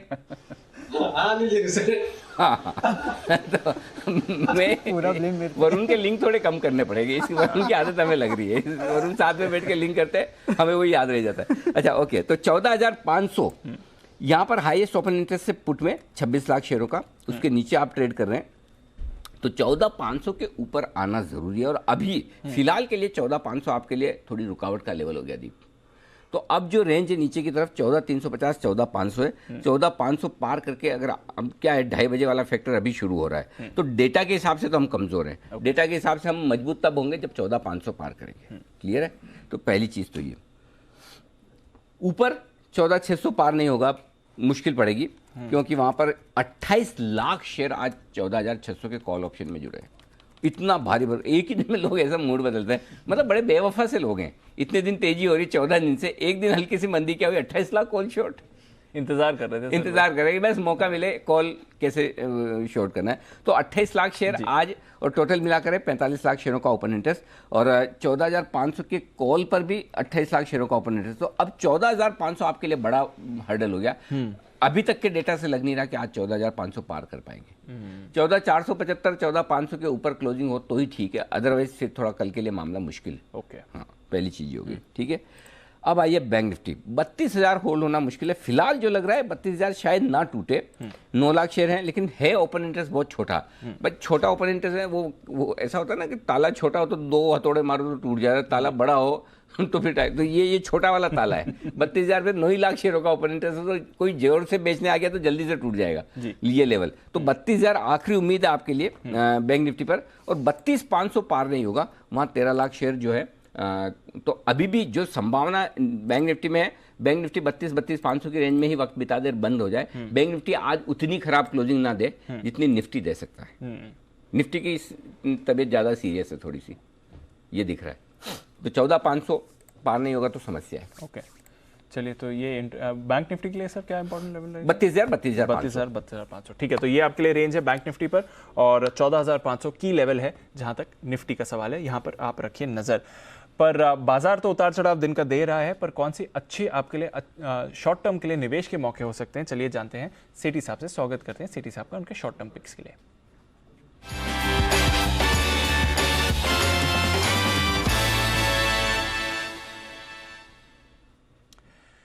गुड आफ्टरनून सेठी साहब। बाजार में तो थोड़ा आज हम गिरावट का प्रेशर देख रहे हैं, पर बताएं आपकी क्या स्ट्रैटेजी रहेगी, कितने स्टॉक्स लेकर आए? Good afternoon Deepanshu. देखिए, बाजार में एक अच्छी खासी गिरावट आई है, बट मुझे लगता है यहाँ पे भी खरीदारी करने के मौके हैं। अच्छी क्वालिटी के स्टॉक में बिल्कुल खरीदारी करने की अपॉर्चुनिटी है। तो आज भी 2 स्टॉक है, एक कैश मार्केट का, एक F&O का, और दोनों में खरीदारी करने की सलाह है दीपांशु। चलिए, तो 2 स्टॉक्स है। पहले कैश मार्केट वाला स्टॉक बताएं सेठी साहब। बिल्कुल दीपांशु, देखिए कैश मार्केट का जो आज का स्टॉक है, इस स्टॉक का मुझे याद आता है कल परसों में आपने, अनिल जी ने भी चर्चा करी थी। कंपनी का नाम है MSTC। ये भारत सरकार की एक मिनी रत्ना PSU स्टॉक है, PSU कंपनी है। इस कंपनी को बनाया गया था फेरस स्क्रैप के एक्सपोर्ट के लिए, एक्सपोर्ट सर्विसेज प्रोवाइड करती है, और उसके अलावा ई-कॉमर्स सर्विसेज भी कंपनी देती है, जैसे ई ऑक्शन है, ई प्रोक्यूरमेंट है, वो सब करती है। इस कंपनी का अगर नाम का पूरा करेंगे तो नाम ही इस कंपनी का है मेटल स्क्रैप ट्रेड कॉर्पोरेशन। और अभी ये बहुत जोर शोर से खबरें चल रही है कि स्क्रैपेज पॉलिसी जो है वो या तो प्रायर टू द बजट या बजट में आने के पूरे चांसेस है। और वो कई तरह से अगर आप स्टॉक्स के भाव भी देखेंगे ना, जिनका स्क्रैपेज पॉलिसी से फायदा होना है, जैसे टाटा मोटर्स है, अशोक लेलैंड, आज के बाजार में भी टाटा मोटर्स तो 6-7% ऊपर है, बट इवन अशोक लेलैंड भी पॉजिटिव है। मुझे लगता है ये scrappage policy round the corner है, और उसका सबसे बड़ा फायदा MSTC जैसी कंपनी को होगा। तो इस स्टॉक में बिल्कुल खरीदारी करनी चाहिए। फंडामेंटली भी सॉलिड कंपनी है। 3 रुपए 30 पैसे का पिछले साल डिविडेंड दिया है। सितंबर क्वार्टर के नतीजे देखेंगे, बेहद ही शानदार रहे हैं। ऑपरेटिंग प्रॉफिट मार्जिन था 37%। प्रॉफिट आफ्टर टैक्स 33 करोड़ का था, जो पिछले साल 24 करोड़ के मुकाबले इस साल 33 करोड़ का प्रॉफिट। रिटर्न ऑन इक्विटी 26%, और बाकी अच्छी क्वालिटी की कंपनी। और मुझे लगता है ये जो स्क्रैपेज पॉलिसी अगर आ गई तो ये स्टॉक बहुत ही जल्दी 250 तक के लेवल्स बिल्कुल इसमें आ सकते हैं। 220 का स्टॉप लॉस रहेगा। अभी ये स्टॉक कुछ 226-27 के लेवल पर ट्रेड कर रहा है। कल सुबह जब हमने 9 बजे ये स्टोरी ब्रेक की थी, और परसों शाम को 3:30 बजे के बाद कि प्रधानमंत्री खुद समीक्षा कर रहे हैं स्क्रैपेज पॉलिसी की, और उसके बाद सुबह कल जब स्वाति ने ये खबर ब्रेक की, तब आपने देखा कि किस तरह का एक्शन इस स्टॉक में आया। बिल्कुल। कल का स्टार परफॉर्मर था। बिल्कुल सर, सुबह 9 बजे सबसे पहले आपने जी बिजनेस में देखी, मेरे ख्याल से तब 195-200 रुपए की रेंज में था जब स्टॉक पर स्टोरी ब्रेक हुई। कल ये चला, आज फिर चला, क्योंकि बड़ा गेम चेंजर है स्क्रैपेज पॉलिसी आना, जैसा कि सेठी साहब कह रहे हैं। और जब सेठी साहब इसकी बात निकली तो एक बड़ी और एक्सक्लूसिव खबर और आने की तैयारी में स्वाति थोड़ी देर में हमारे साथ जुड़ेंगी भी। लेकिन तब तक आइए एक बार जैन साहब, माफ कीजिएगा सेठी साहब से उनका दूसरा स्टॉक, सेठी साहब बताएं सर। आनंद जी, दूसरा स्टॉक जो F&O स्पेस का है वो भी देखिए थोड़ा हाई बीटा काउंटर है, जो कि काफी उछाल ज्यादा करता है बहुत डाउन साइड और अप साइड में। लेकिन आज इस स्टॉक को मुझे लगता है खरीदना चाहिए। स्टॉक का नाम है IDFC फर्स्ट बैंक, जो कि अभी 43 रुपए के आसपास ट्रेड कर रहा है। इसका फ्यूचर खरीदने की सलाह है। आनंद जी, इसके पीछे एक कारण है। आज देखिए बाजार में मार्केट मची हुई है। निफ्टी एक समय पे 200-250 पॉइंट भी नीचे था, बट एक स्टॉक जो बहुत अच्छा कर रहा है वो आइडिया, जो कि आज 7-8% ऊपर है अभी भी। मुझे लगता है आइडिया में जरूर कुछ पॉजिटिव आना चाहिए आने वाले दिनों में, और आइडिया के लिए जब पॉजिटिव रहेगा तो उसका एक पॉजिटिव इम्पैक्ट जो आइडिया के लेंडर्स है, जिसमें IDFC फर्स्ट बैंक अपनी साइज के हिसाब से अगर देखें तो काफी बड़ा एक्सपोजर माना जाएगा इसका आइडिया में, तो मुझे लगता है, और इन्होंने काफी हद तक उसको प्रोवाइड भी किया हुआ है, तो मुझे लगता है इनके लिए एक बहुत अच्छी खबर होगी आइडिया का। अगर उसमें कुछ फंड्स इन्फ्यूज होते हैं या कुछ तरीके से उनकी बैलेंस शीट में सुधार होता है, तो उस लिहाज से IDFC फर्स्ट बैंक में बिल्कुल खरीदारी करने की सलाह है। ये स्टॉक अभी 43 रुपए के आसपास जनवरी फ्यूचर्स चल रहे हैं। इस स्टॉक को खरीदने की सलाह है। बहुत ही शॉर्ट टर्म में टारगेट रहेगा 51 का, स्टॉप लॉस रखना है 45 रुपीज का। ओके, 45 का स्टॉप लॉस, 51 का टारगेट, ये है IDFC फर्स्ट बैंक में आपके लिए खरीदारी करने की राय। सेठी साहब की तरफ से दो बेहतरीन पिक, MSCC और IDFC फर्स्ट बैंक। आइए बढ़ते हैं आगे। स्वाति है तैयार हमारे साथ अपनी एक्सक्लूसिव खबर लेकर, और वो जुड़ेंगी थोड़ी देर में, हम उनके पास पहुंचेंगे। MSCC की आप बात कर रहे थे जी, जी, जी। जब से स्टोरी करी तब से लगभग 20-22% की तेजी आ गई। 20% बढ़ चुका। बढ़िया उछाला है सर स्टॉक। 190-95 से बढ़ा है शायद। हाँ, 190 से बढ़ा है, तो 190 से अगर आप देखें तो 21% की तेजी। बिल्कुल। स्वाति हमारे साथ जुड़ चुकी है। स्वाति, स्वागत है आपका। एक तो पहले ही आप देखिए, कल सुबह जब परसों दोपहर के बाद जब आपने शाम को स्टोरी डाली थी कि प्रधानमंत्री स्क्रैपेज पॉलिसी की समीक्षा करने जा रहे हैं, और कल सुबह जब 9 बजे स्टोरी की थी, उसके बाद से देखिए जबरदस्त उछाल आता दिख रहा है MSCC के स्टॉक में। बहुत ही बेहतरीन और टाइमली स्टोरी आपकी। खैर उसमें कोई बड़ी बात नहीं है। देखो, दो स्टोरी में तो मैं बहुत ज्यादा क्रेडिट देता नहीं स्वाति को। एक तो ऑटो से जुड़ी और दूसरी डाइवेस्टमेंट से। एक राइट ऑटो, लेफ्ट दीपम, ऐसा राइट लेफ्ट, ये स्टोरी सारी स्वाति के पास में रहती है। राइट हाथ से पूछो अच्छा ऑटो वाली, ये सर लीजिए 4 स्टोरी, ये डाइवेस्टमेंट से सर 4 स्टोरी, कौन सी वाली चाहिए आपको? तो वैसे स्वाति के हाथ में स्टोरी रहती है। बताइए आज कौन सी राइट लेफ्ट के अलावा और कौन सी स्टोरी बताइए। सर आज एक्चुअली राइट और लेफ्ट नहीं है, थोड़ा अलग है स्टोरी, और इंटरेस्टिंग स्टोरी है। मैं ये बताना चाह रही हूँ कि कॉस्टिक सोडा, इनके प्राइसेस में आप जबरदस्त तेजी देखेंगे। ऑलरेडी बढ़ रहे थे और 10 से 12% आगे जनवरी के मंथ में या कीमतों में बढ़ोतरी होने की बात हो रही है, और जनवरी में ये कॉस्टिक सोडा के दाम बढ़ेंगे, जिसका मतलब ये हुआ कि अब जो कंपनीज, 2 कंपनीज आप रडार पे लाइए, गुजरात एल्कलीज और DCM श्रीराम, इन दोनों के लिए ये बेहद अच्छी खबर साबित होने जा रही है, क्योंकि जिस तरह से इनका रिस्पॉन्स इन पर पड़ेगा वो बहुत बढ़िया होगा। स्पॉट है बिकॉज डिमांड स्ट्रांग आ रही है, प्राइसेस में जो बढ़ोतरी देखी गई है। तो ये इंपॉर्टेंट खबर हम लेकर आ रहे हैं। Caustic soda prices already month on month की बेसिस पे अगर देखें तो 22% बढ़ चुके हैं, 28 रुपीज़ पर केजी, बट अभी भी और 10 से 12% की यहाँ ग्रोथ की बात कर रहे हैं या प्राइस हाइक की बात कर रहे हैं। मैं क्विकली आपको बता दूं कि ये इन दोनों कंपनीज के लिए क्यों अच्छी रहेगी। DCM श्रीराम में 5.5 lakh tonne capacity caustic soda की है, और ये बढ़ते हुए कॉस्टिक सोडा प्राइसेस उनके एबिटा पर बहुत पॉजिटिव इम्पैक्ट करेंगे। हमारी रिसर्च टीम ये और अच्छे से समझा पाएगी। और GACL में भी यही हाल है, जो कि 4.5 lakh tonne capacity caustic soda की देते हैं, और इनके भी एबिटा यहाँ पे अच्छे बढ़ते हुए जाएंगे। तो दाम बढ़ रहे हैं, मतलब कंपनीज के मार्जिन बढ़ रहे हैं, और वो अच्छी खबर है दोनों कंपनीज की। ओके, मुझे ऐसा क्यों लग रहा है स्वाति, आप दिल्ली में, आपके पीछे की लोकेशन से ऐसा लग रहा है देखकर? जी सर, ऐसे तो शायद ये थोड़ी कोल माइंस जैसी जगह लग रही है। मैं एक्चुअली रास्ते में थी, और ये स्टोरी के लिए मैं ड्राइव करते करते उतर के अभी स्टोरी कर रही हूँ। ओके, चलिए, ये तो मुझे पता ही था स्वाति दिल्ली में, लेकिन मैं सोचा दिल्ली में ऐसी लोकेशन कहाँ है जहाँ से स्वाति कर रही। तो ओके स्वाति गाड़ी साइड में लगा, ये बड़ा फायदा है टेक्नोलॉजी का। स्वाति हमेशा ये कर लेती हैं कई बार जब मूड बना स्टोरी में बोले तुरंत चाहिए स्टोरी ये गाड़ी साइड में लगाई। एक बार तो आपने शायद रोड साइड पर मोबाइल गाड़ी के ऊपर रख के किया, अंधेरी हाईवे पे। गजब, वेरी नाइस। चलिए थैंक यू स्वाति ये स्टोरी के लिए। तो GACL साथ ही DCM श्रीराम और टाटा केमिकल जैसी कंपनियों के लिए एक राहत वाली खबर ये आपके लिए आती हुई। जी बिल्कुल, तो नजर रखिए। जैन साहब से पूछ ले क्या? हाँ सर, वही जैन साहब भी इस तरह के स्टॉक्स, ये सारे केमिकल वाले कास्टिक सोडा वाले जो स्टॉक्स हैं ये बड़े रिकमेंड करते हैं। जैन साहब बताइए आपको कुछ पसंद है? बिल्कुल बिल्कुल अनिल जी, आज शायद आप मैं ये नहीं बोलूंगा कि आपको ध्यान नहीं है, आपको तो ध्यान पूरा रहता है। गुजरात एल्कालीज इत्तेफाक से मैंने आज ही स्टॉक को रेकमेंड किया। मैं काफी दिनों के कंसोलिडेशन के बाद आज मैंने जैन साहब के जेम्स के सीरीज में, क्योंकि मार्केट्स थोड़े से नेगेटिव है तो आज देखने को बहुत ज्यादा आज तेजी नहीं मिलती है स्टॉक्स में, और वैसे स्टॉक्स बहुत बड़ा मूव नहीं दिया, but it's a very very positive news और फंडामेंटल्स, एक्सीलेंट फंडामेंटल्स है कंपनी के। जस्ट दैट कि वो PSU स्टॉक्स होते हैं, डिविडेंड यील्ड है, बहुत सारी चीजें है, इसीलिए ये स्टॉक्स एकदम एक तरफा रन नहीं देते हैं।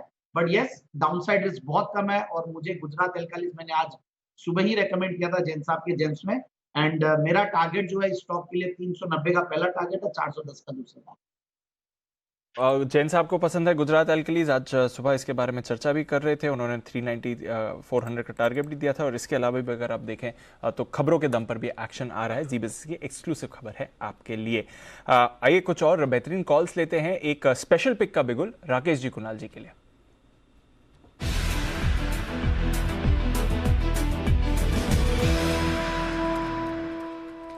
बताएं सर।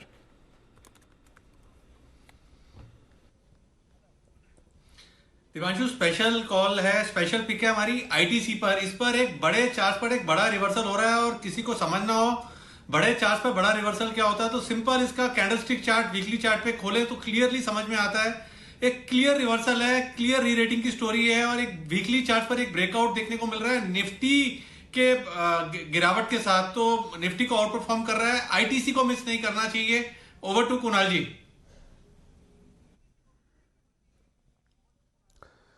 देखिए दीपांशु, बहुत अरसे बाद ITC में मोमेंटम बनता हुआ दिख रहा है। हाल में 2 बॉटम्स बने और उसके बाद उसका ब्रेकआउट आता हुआ दिख रहा है। तो डेली चार्ट्स भी काफी मजबूत हैं, वीकली चार्ट्स बहुत स्ट्रांग हैं। तो ITC पर खरीदारी की हमारी राय है।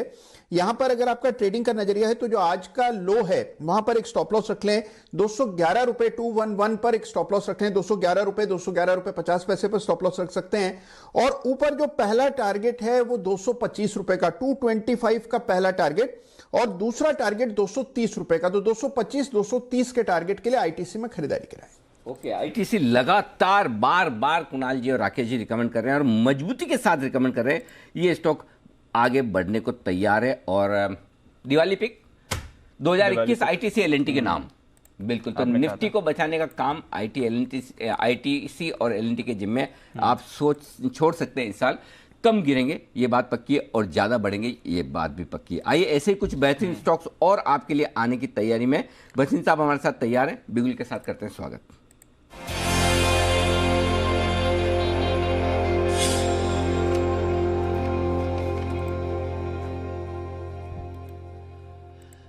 बसिन साहब स्वागत है आपका। बताएं सर, पहले तो अपडेट्स और उसके बाद फ्रेश कॉल्स कल के लिए BTST के तौर पर। सर अपडेट यह है सर कि हैवल्स बिक गया 970 रुपए।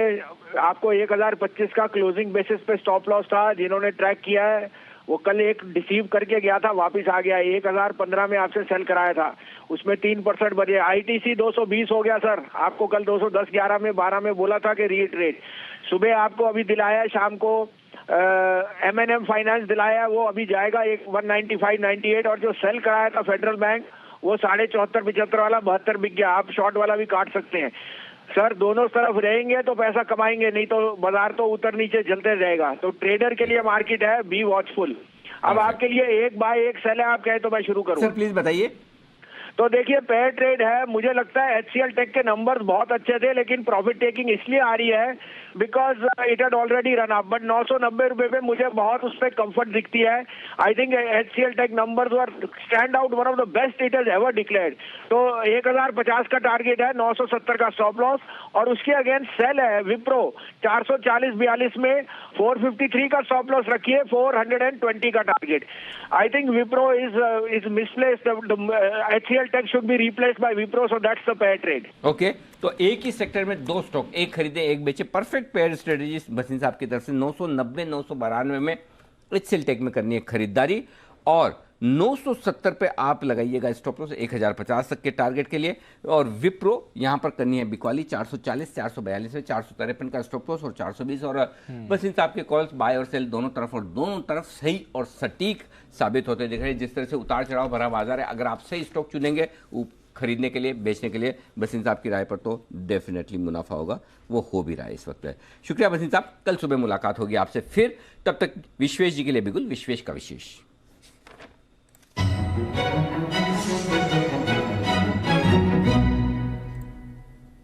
विश्वेश जी, पहले तो बधाइयां आप स्वीकार करें, वो ITC का आपका 210 वाला 200 रुपए वाला जो कॉल ऑप्शन था, मेरे ख्याल से उसके टारगेट आ गए होंगे अब, राइट? डबल हो गया सर, वो डबल हो गया ऑप्शन। वाह। मैंने ITC का 200 का कॉल दिया था, वो डबल हो गया, और अभी हिसाब से उन्होंने ITC पे बड़े टारगेट दिए। मुझे भी लगता है कि ITC 230 की ओर जा रहा है। तो thank you so much Rakesh ji, Kunal ji. Sir, अब आज अभी कौन सी फ्रेश कॉल? अनिल जी देखिए, लास्ट वीक हम लोग ने एक पिक दी थी, और वो थी बैंक ऑफ बड़ौदा 68 रुपीज़ के आसपास, और मेरा जो टारगेट था 80 का, वो ऑलमोस्ट अचीव हो गया, 78 के आसपास गया। आज के दिन में बैंक ऑफ बड़ौदा में करेक्शन देखा जा रहा है, 78 के हाई से अभी जस्ट नाउ 73 तक आ गया है। मुझे लगता है bank of Baroda is a very very beautifully paced current level पे। अनिल जी, मुझे लगता है PSU is going to largely outperform the bank Nifty from the current level. So bank of Baroda को खरीदना चाहिए Anil ji, with 70 rupees stop loss. थोड़ा सा बड़ा स्टॉप लॉस है, लेकिन जो टारगेट बन के आ रहा है अनिल जी मेरे बैंक ऑफ बड़ौदा में, वो 78, मतलब रिसेंट स्विंग हाई 85 और 90। तो ये तीन बड़े टारगेट के लिए मुझे लगता है बैंक ऑफ बड़ौदा को नहीं छोड़ना चाहिए। हमने स्टार्ट ऑफ द वीक में MRF दिया था सर, MRF 80,000 वाला 88,000 हो गया। मुझे लगता है नेक्स्ट वीक का स्टॉक बैंक ऑफ बड़ौदा यानी PSU बैंक हो सकता है। तो PSU बैंक्स में जो मूव आया था, और आज के बैंक निफ्टी की वजह से अगर थोड़ी सी प्रॉफिट बुकिंग आई है, I would like to enter into the bank of Baroda at a current level, 70 rupees stop loss, 85-90 target on the bank of Baroda. मेरे हिसाब से नेक्स्ट वीक का ट्रेड ये हो सकता है। ओके, तो ये है आपके बैंक ऑफ बड़ौदा में खरीदारी करने की राय। 70 का स्टॉप लॉस, 78 85 90 है, कमजोर बाजार में। वाह, खरीदारी के कॉल देने के लिए भी जिगर चाहिए, और वैसा जिगर एक तो इसमें ना नाम राशि का बड़ा फर्क पड़ता है हकीकत में। जैसे आज सुबह H लेटर के लिए दिन खराब था ना, कल I के लिए खराब था। V for Vishwesh, V for Vikas ji. Vikas ji का MSTC देखिए, अभी 15 मिनट पहले वाला, जरा लाइए MSTC 250 का टारगेट। मतलब ये क्या है, अभी स्पाइक, ये क्या है? वाह विश्वेश जी, वाह विकास जी, गजब। हाँ, वोडाफोन आइडिया भी है, वो तो हाँ, उसको उसमें तो दोनों में आ रहा है। हाँ, हमें आई में लेना तो आइडिया में ले लेना, वी में लेना वोडाफोन में, फ्लेक्सिबिलिटी बहुत है उसमें। तो ओह, ये भी वापस बढ़ गया, ये भी बढ़ गया सर। बेचना मत। हाँ, अच्छे लेवल पे एंट्री होने का ये फायदा है। जब आप सही लेवल पे लेते हो तो अब जैसे आज कितना 13.90-50 में क्या हुआ था हाई आज इसका फ्यूचर? एक सेकंड, 13.65 शायद देखा था मैंने। नहीं सर, उससे ऊपर है अभी तो 13.75 13.75 वाला 13.25 हो जाए तो भी अगर आपकी एंट्री 10.5 की है या 11.5 की है तो आपको फर्क नहीं पड़ता। और यही आपने लिए ही अगर 13 रुपए में और या 13.5, तो फिर आप टेंशन में आ जाए। तो जब सही एंट्री हो गई है और आपके पास कुशन है 5% 7% के ऊपर नीचे के मुंह देखना, पूरा पैसा बनाओ, फिर पकड़ के रखना, छोड़ना नहीं जी। टैगलाइन इसकी नहीं है वोडाफोन आइडिया की, लेकिन काम नहीं आ ले लो। ठीक है ना, ओके। अच्छा, वरुण तैयार है? V फॉर वरुण तैयार है? रिसर्च आपकी डेफिनेटली तैयार है। और रिसर्च जो है वो PVR पे है। PVR और आइनॉक्स दोनों को आप पकड़ लीजिए जी, क्योंकि अब जो फिल्में आ रही है उनमें कलेक्शन काफ़ी बेहतर हो रहा है। और इनफैक्ट कोविड के बाद पहली पिक्चर होगी जिसका 100 करोड़ के पार कलेक्शन जा सकता है, और वो है साउथ इंडियन फिल्म मास्टर। क्योंकि पहले 2 दिनों में अगर आप देखेंगे तो इस पिक्चर की कलेक्शंस काफ़ी बेहतर हुई है। रिलीज़ के पहले ही दिन इस कंपनी का जो कलेक्शन था वो करीब 40 करोड़ के आसपास था, और सिर्फ तमिलनाडु में करीब 20 करोड़ के आसपास का कलेक्शन इस कंपनी ने किया है, और दूसरे दिन करीब 20 करोड़ के आसपास का कलेक्शन इस कंपनी ने किया है। देखिए, एक तो तमिलनाडु में पहले कहा गया था कि 100% तक कैपेसिटी खोलेंगे, उसके बाद उसको कम कर दिया, फिर से 50% कर दिया, उसके बाद भी बेहतर कलेक्शन है। और इनफैक्ट कुछ खबरें अगर आप देखेंगे तो आपको ये साफ समझ में आएगा कि लोग अभी भी लाइन लगा के खड़े हैं इस पिक्चर की टिकट लेने के लिए। अब तक 2 बॉलीवुड की मूवीज आई थी और उनका कुल कलेक्शन करीब 12 से 15 करोड़ के आसपास था, और ये पहली मूवी है डेफिनेटली साउथ इंडिया की जो इस तरह का कलेक्शन कर रही है। पहले दिन 40, दूसरे दिन 20, 60 करोड़ का कलेक्शन हो चुका है, 100 करोड़ के पार ये जाने वाली है, तो 100 करोड़ के क्लब में शामिल होने वाली है। इसके बाद दक्षिण भारत में और 3 मूवीज जो है वो रिलीज होने वाली है, और बॉलीवुड में वो विजय, वो एक साउथ इंडियन हीरो है, बहुत बड़ा सुपरस्टार है सर। 2 विजय इसमें, विजय सेतुपति और एक विजय टी से कुछ है, टी विजय। हाँ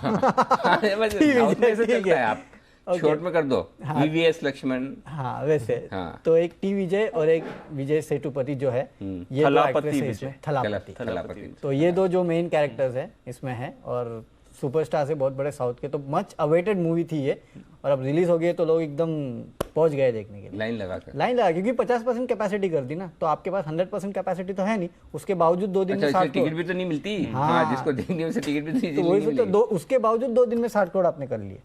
तो फुल कैपेसिटी ब्लॉकबस्टर है, ब्लॉकबस्टर। तो उसका इम्पैक्ट पीवीआर आईनॉक्स पे होगा, क्योंकि दक्षिण भारत में इनका 34-30% के आसपास का रेवेन्यूज आते हैं। चलो बढ़िया है। बंसल जी, खाली और कुछ नहीं तो ऐसे ही मूड चेंज करने के लिए, वो माहौल चेंज करने के लिए एक साउथ इंडियन मूवी देखा हो आप दिल्ली में?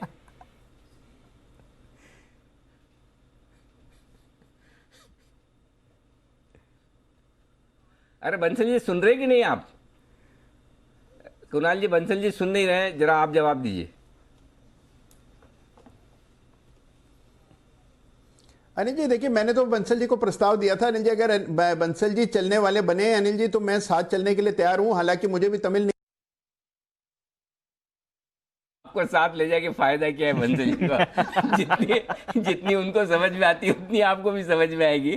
किसी को साथ ले जाना तो उसको ले जाए जो तमिल समझ पाए, तब तो फायदा है, नहीं तो मतलब वहाँ मारवाड़ी तो पॉपकॉर्न खाने अनिल जी। ना मारवाड़ी में एक कहावत है, अगर आप पॉपकॉर्न खाने हैं, पॉपकॉर्न में मैं साथ दूंगा। हमारे मारवाड़ी में एक कहावत है राजस्थान में, कि अंधे को न्योता देना खाने के लिए और 2 को खिलाना। जैन साहब अच्छे से बता पाएंगे। भाई किसी आप अंधे आदमी को बुला रहे हो कि घर पे डिनर पे आइए, तो अकेला तो आने से रहा, किसी को साथ में बुलाना ही पड़ेगा। जैन साहब सही है नहीं है?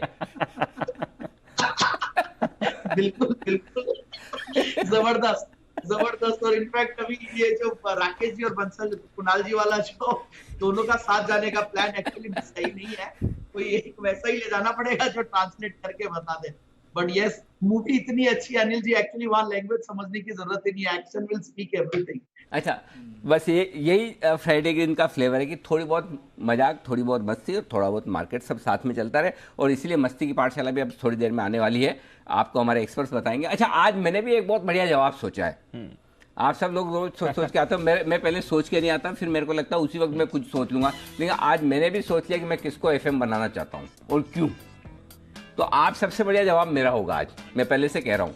अच्छा, डिसीजन भी तो मुझे ही लेना है कि सबसे बढ़िया किसका, तो मैं ही डिसाइड करूंगा, तो मेरा ही माना जाएगा। अभी से पहले से बोल देता हूँ, लेकिन मेरा भी जवाब बहुत इंटरेस्टिंग है, बहुत बढ़िया, उसका इंतजार कीजिएगा। जी दी, बिल्कुल, तो इंतजार रहेगा सर उसका। और बस थोड़ी देर बाकी है मस्ती की पाठशाला में, आधा घंटा का मार्केट एक्शन बाकी है, और थोड़ा इन लेवल्स पर अब स्टेबल हो गए हैं बाजार। आज निफ्टी 150 नीचे, 300 पॉइंट नीचे, बट एटलीस्ट इन लेवल्स पर थोड़ी स्टेबिलिटी बाजार में दिख रही है। टाटा मोटर्स की तरफ से क्लैरिफिकेशन आया है, अब स्टॉक वापस एक्शन में है, अब गेन्स होल्ड कर रहा है, ये एक अच्छी बात है इस काउंटर के लिए। इस बीच अपोलो हॉस्पिटल्स, इसमें आप अच्छी तेजी बनते हुए दिख रहे हैं। अपोलो हॉस्पिटल्स को जरा पुल अप करिए और इस पर एक राय ले लेते हैं किरण जी से। किरण जी बताएं क्या चल रहा है? 2600 के लेवल्स पर है अपोलो हॉस्पिटल्स। देखिए, अपोलो हॉस्पिटल्स का चार्ट काफी बेहतरीन देखने को मिल रहा है, क्योंकि मार्केट में करेक्शन आ गया, इसने बिल्कुल नहीं, तो एक पॉजिटिव डाइवर्जेंस देखने को मिल रहा है। 2560 का आपका क्लोजिंग बेसिस पे स्टॉप लॉस होना चाहिए, और मुझे लगता है कि ये 2700 2750 की तैयारी हो रही है। वॉल्यूम्स भी आज बहुत बेहतरीन है, और उसके साथ साथ अगर ऑप्शन अपना OI इंटरेस्ट देखे तो नंबर 2 पे है, 15.5 का बढ़त देखने को मिल रही है। तो इन ऑल बहुत अच्छा देखने को मिल रहा है। मेरा मानना है कि बिल्कुल ओपन ब्लू स्काई टेरिटरी में इसने मूव दिए, तो मैं 2700 2750 अगले हफ्ते आपको देखने को मिल जाना चाहिए रेट। ओके, तो ये है आपके लिए राय अपोलो हॉस्पिटल्स पर। पीरामल एंटरप्राइजेज, विश्वेश जी ने इसके बारे में आज सुबह ही बात करी थी और एक्शन में फिर आ रहा है। थोड़ा सुस्त हो गया था मिड डे में, अब फिर से एक्शन में आते हुए दिख रहा है। 1630 के लेवल्स पर वापस पीरामल आपको आते हुए दिखाए, तो ये एक और स्टॉक है जहां पर आपको रखनी है नजर।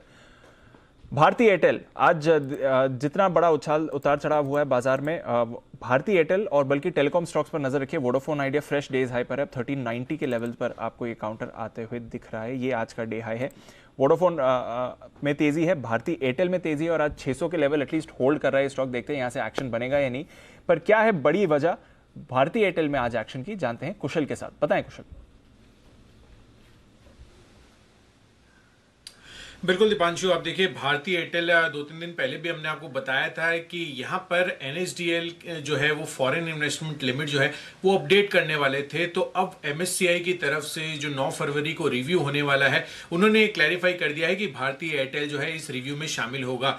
और यहाँ पर मैं आपको बता दूं कि ये जो फॉरेन लिमिट बढ़ाई गई है NSDL की तरफ से 49% से 100% की, वो अपने आप में इनके लिए एक बड़ा वेटेज गेन हो सकता है। और उस वेटेज गेन से जो एक्सपेक्टेड इन्फ्लोज है वहां पर आपको नजर रखनी है। क्रेडिट स्विस जो है वो मानकर चल रहे करीब 7500 करोड़ रुपए यहां पर इन्फ्लोज आ सकते हैं। साथ ही एडलवाइज यहां पर भी 4500 से 5250 करोड़ जो है ये वैल्यू के इन्फ्लोज भारती एयरटेल के लिए आते हुए नजर आ सकते हैं। यही नहीं, इसी मूव पर मॉर्गन स्टैनली ने भी आज फ्रेश अपनी ओवरवेट रेटिंग जारी की है। उन्होंने ओवरवेट की राय के साथ 680 रुपए के लक्ष्य सुझाए हैं। साथ ही तो 2 दिन पहले CLSA ने भी भारती एयरटेल पर रिपोर्ट निकाली थी और उन्होंने भी शेयर में खरीदारी की राय जो है बरकरार रखी है और यहां पर हायर साइड पर टारगेट दिया है 730 रुपए का। 730 रुपए का बड़ा टारगेट आते हुए दिख रहा है। संभावित इन्फ्लोज अगर आप देखें तो बड़े नंबर से निकल कर आ रहे हैं जहां तक भारती एयरटेल का सवाल है। तो देखते हैं अब आगे किस तरह का एक्शन होगा। 9 तारीख को पता चलेगा MSCI की तरफ से किस तरह का वेटेज चेंज वो भारती एयरटेल के लिए कंसिडर कर रहे हैं। बट बड़ी मूव आपको आती हुई दिख रही है काउंटर में पिछले अगर आप कुछ हफ्तों की बात देखें तो। एक बार जरा चार्ट चेक भी ले लेते हैं भारती एयरटेल पर। वैसे तो आज बढ़िया एक्शन में है। विश्वेश जी, 600 का लेवल अगर क्रॉस करके होल्ड करता है तो फिर किस तरह का एक्शन देखना चाहिए भारती एयरटेल में? देखिए दीपांशु, बहुत ही अच्छा आपने कहा 600 का लेवल। 600 के कॉल में 67 लाख शेयर्स का ओपन इंटरेस्ट है। और एक चीज़ आपको समझनी होगी कि Bharti is a very heavy weight stock और जिस हिसाब से 600 के ऊपर निकला है, 600 के स्टॉक में आज 22 लाख शेयर का अनवाइंडिंग है। Still there is a 67 lakh shares of open interest standing और सारा का सारा जो OI शिफ्ट हो रहा है वो शिफ्ट हो रहा है 660 के कॉल में। तो मेरे हिसाब से अगर आप मेरा डेटा एनालिसिस का रिव्यू पूछे, मुझे लगता है कि भारती का 600 का कॉल खरीद के जाना चाहिए जो 22-23 रुपए के आसपास मिल रहा है। उसके सामने कॉस्टिंग रिड्यूस करने के लिए आप एक कॉल बेच दो 640 का, 10 रुपए कम हो जाएंगे। मुझे लगता है ओवरऑल भारती के 600 कॉल में अनवाइंडिंग पेंडिंग है। तो दीपांशु डेफिनेटली यहाँ पे भारती में खरीदारी करने की राय होगी। आज से कल का जो गैप है वो बहुत बड़ा गैप है। एटलीस्ट वो गैप जब तक नहीं बढ़ता है तब तक तो मेरे हिसाब से आपको लॉन्ग रहना चाहिए। 600 कॉल्स आर गॉट स्टक और आई एम बैंकिंग कि ये लोग शायद और ऊपर लेके जा सकते हैं। ओके, तो देखते हैं, नजर रखिए भारती एयरटेल पर। टेलीकॉम स्टॉक्स इन एक्शन है और यहां से और एक्शन आने की संभावना है। चलते हैं वागले साहब के पास, उनके कॉल के लिए। बिगुल वागले का वंडर।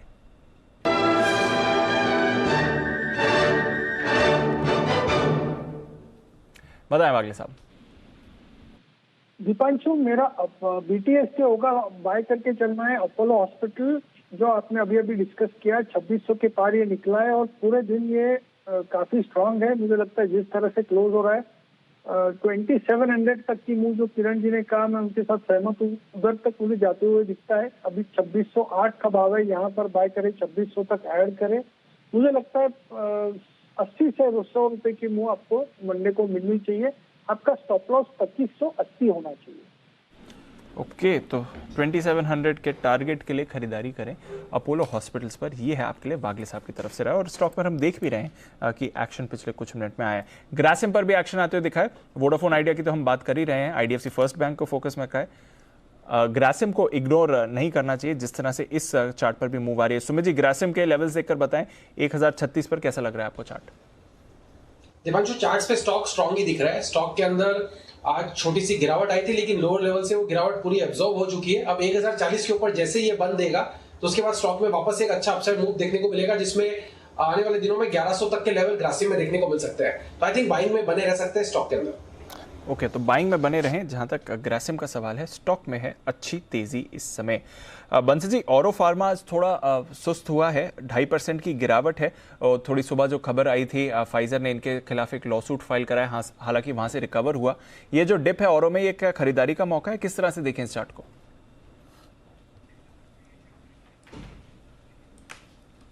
देखिए दीपांशु, टेक्निकल रुझान पॉजिटिव है, नीचे में एक अच्छा सपोर्ट है, 915 916 के अराउंड सपोर्ट है। तो अभी तो जस्ट थोड़ी सी करेक्शन हुई है, आज 924 के लोस थे, तो थोड़ा सा रुकना चाहिए। अगर 920 925 के अराउंड मिलता है तो वो अच्छे स्तर होंगे खरीदने के लिए, बट डेफिनेटली गिरावट पे खरीदना चाहिए। ओके, गिरावट में करें खरीदारी, ये है आपके लिए औरोबिंदो फार्मा पर राय। आइए, बेन से बेनिफिट का वक्त है, तैयार है आशीष हमारे साथ।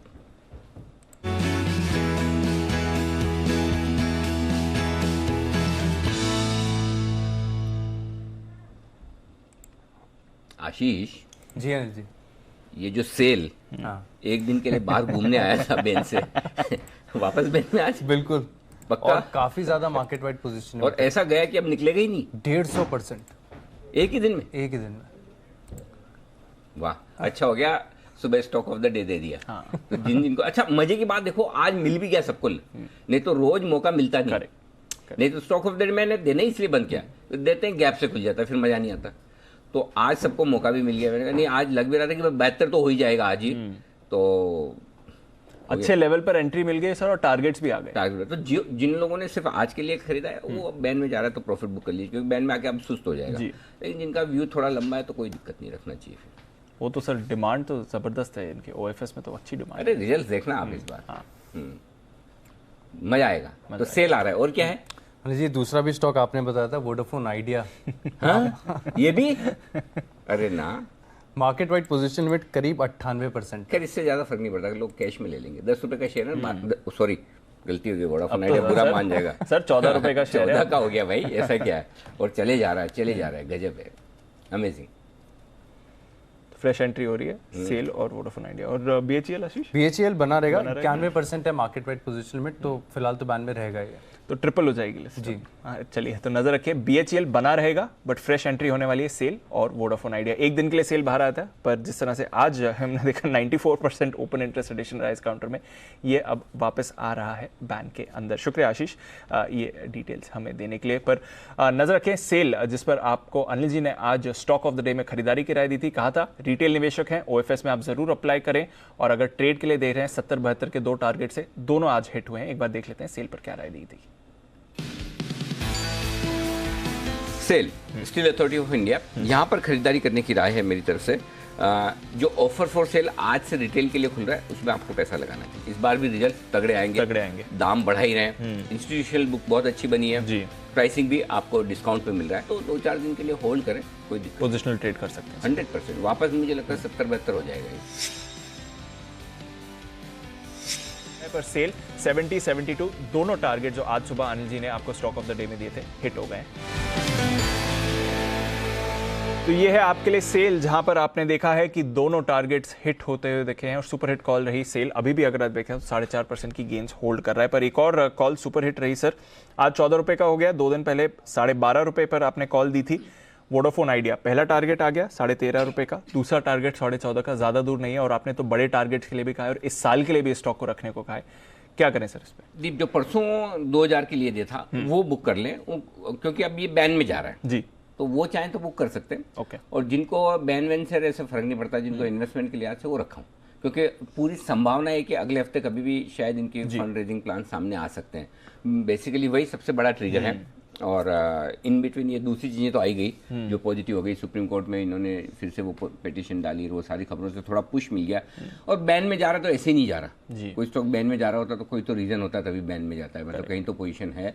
तो उस हिसाब से मुझे लगता है कि जो मीडियम से लॉन्ग टर्म इन्वेस्टर्स है वो तो बिल्कुल रखिए। 14.5-15 ये तो सब आना ही है। और अगर अगले हफ्ते समझो फंड रेजिंग प्लान आ जाए और तब 15 रुपये 15.5 रुपये हो तब सोचेंगे प्रॉफिट करने के बारे। तो सिर्फ शॉर्ट टर्म ट्रेडर्स, एफएनओ की पोजीशन जिनकी है वो चाहे तो बुक कर सकते हैं। लॉन्ग टर्म वालों कहीं कोई, फिर वही कहूँगा दीप, आपको लगेगा रिपीट कर रहा हूँ, लेकिन जब एंट्री अच्छी हो जाती है तो गेंस पूरे मिलते हैं। Correct sir. एंट्री आपकी सही लेवल पे हो गई ना तो पूरा पैसा बनता है। और टचवुड इस बार दोनों ही टाइम, दिवाली के वक्त भी, अभी न्यू ईयर के वक्त भी, एंट्री आपकी सही वक्त पर इनमें हो गई है। नहीं तो 10.5 के आसपास अगर उसके बाद वापस भाव ही नहीं आया, सबसे बड़ी चीज उसके बाद भाव नहीं आया वहीं पर, तो इसलिए सही वक्त पे हो गया। ठीक है, होल्ड कर सकते। Correct sir. तो नजर रखिए, जहां तक सवाल है वोडाफोन आइडिया का, अनिल जी की तरफ से आपको यहां पर भी एक बेहतरीन कॉल मिली है। बिगुल सुमित जी के लिए, सुमित के सुपर हिट।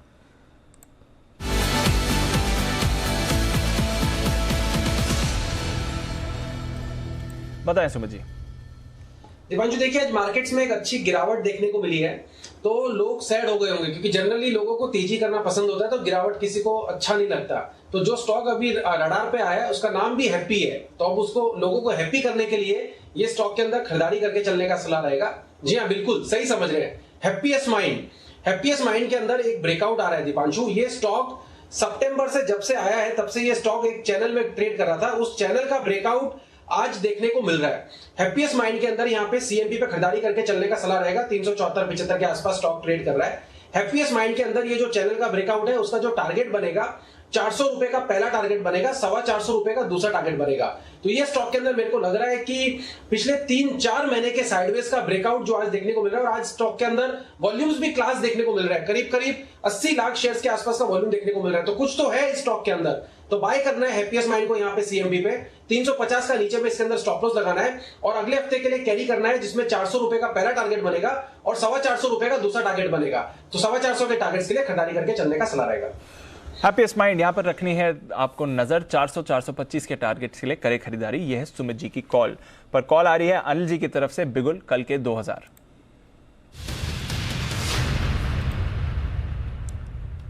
बताएं सर।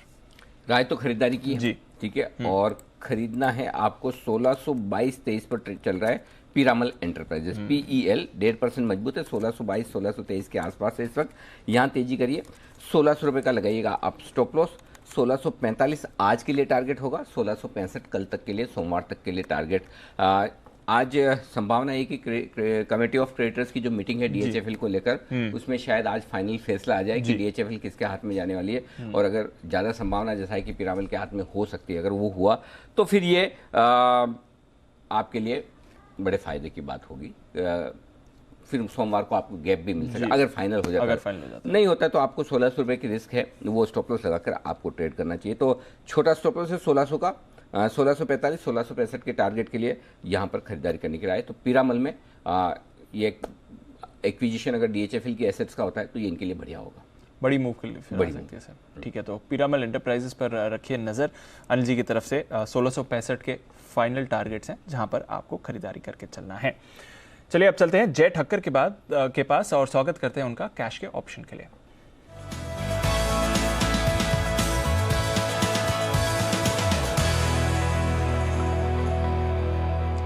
गुड आफ्टरनून जय, बताएं कैश के ऑप्शन क्या चुना है स्ट्रैटेजी?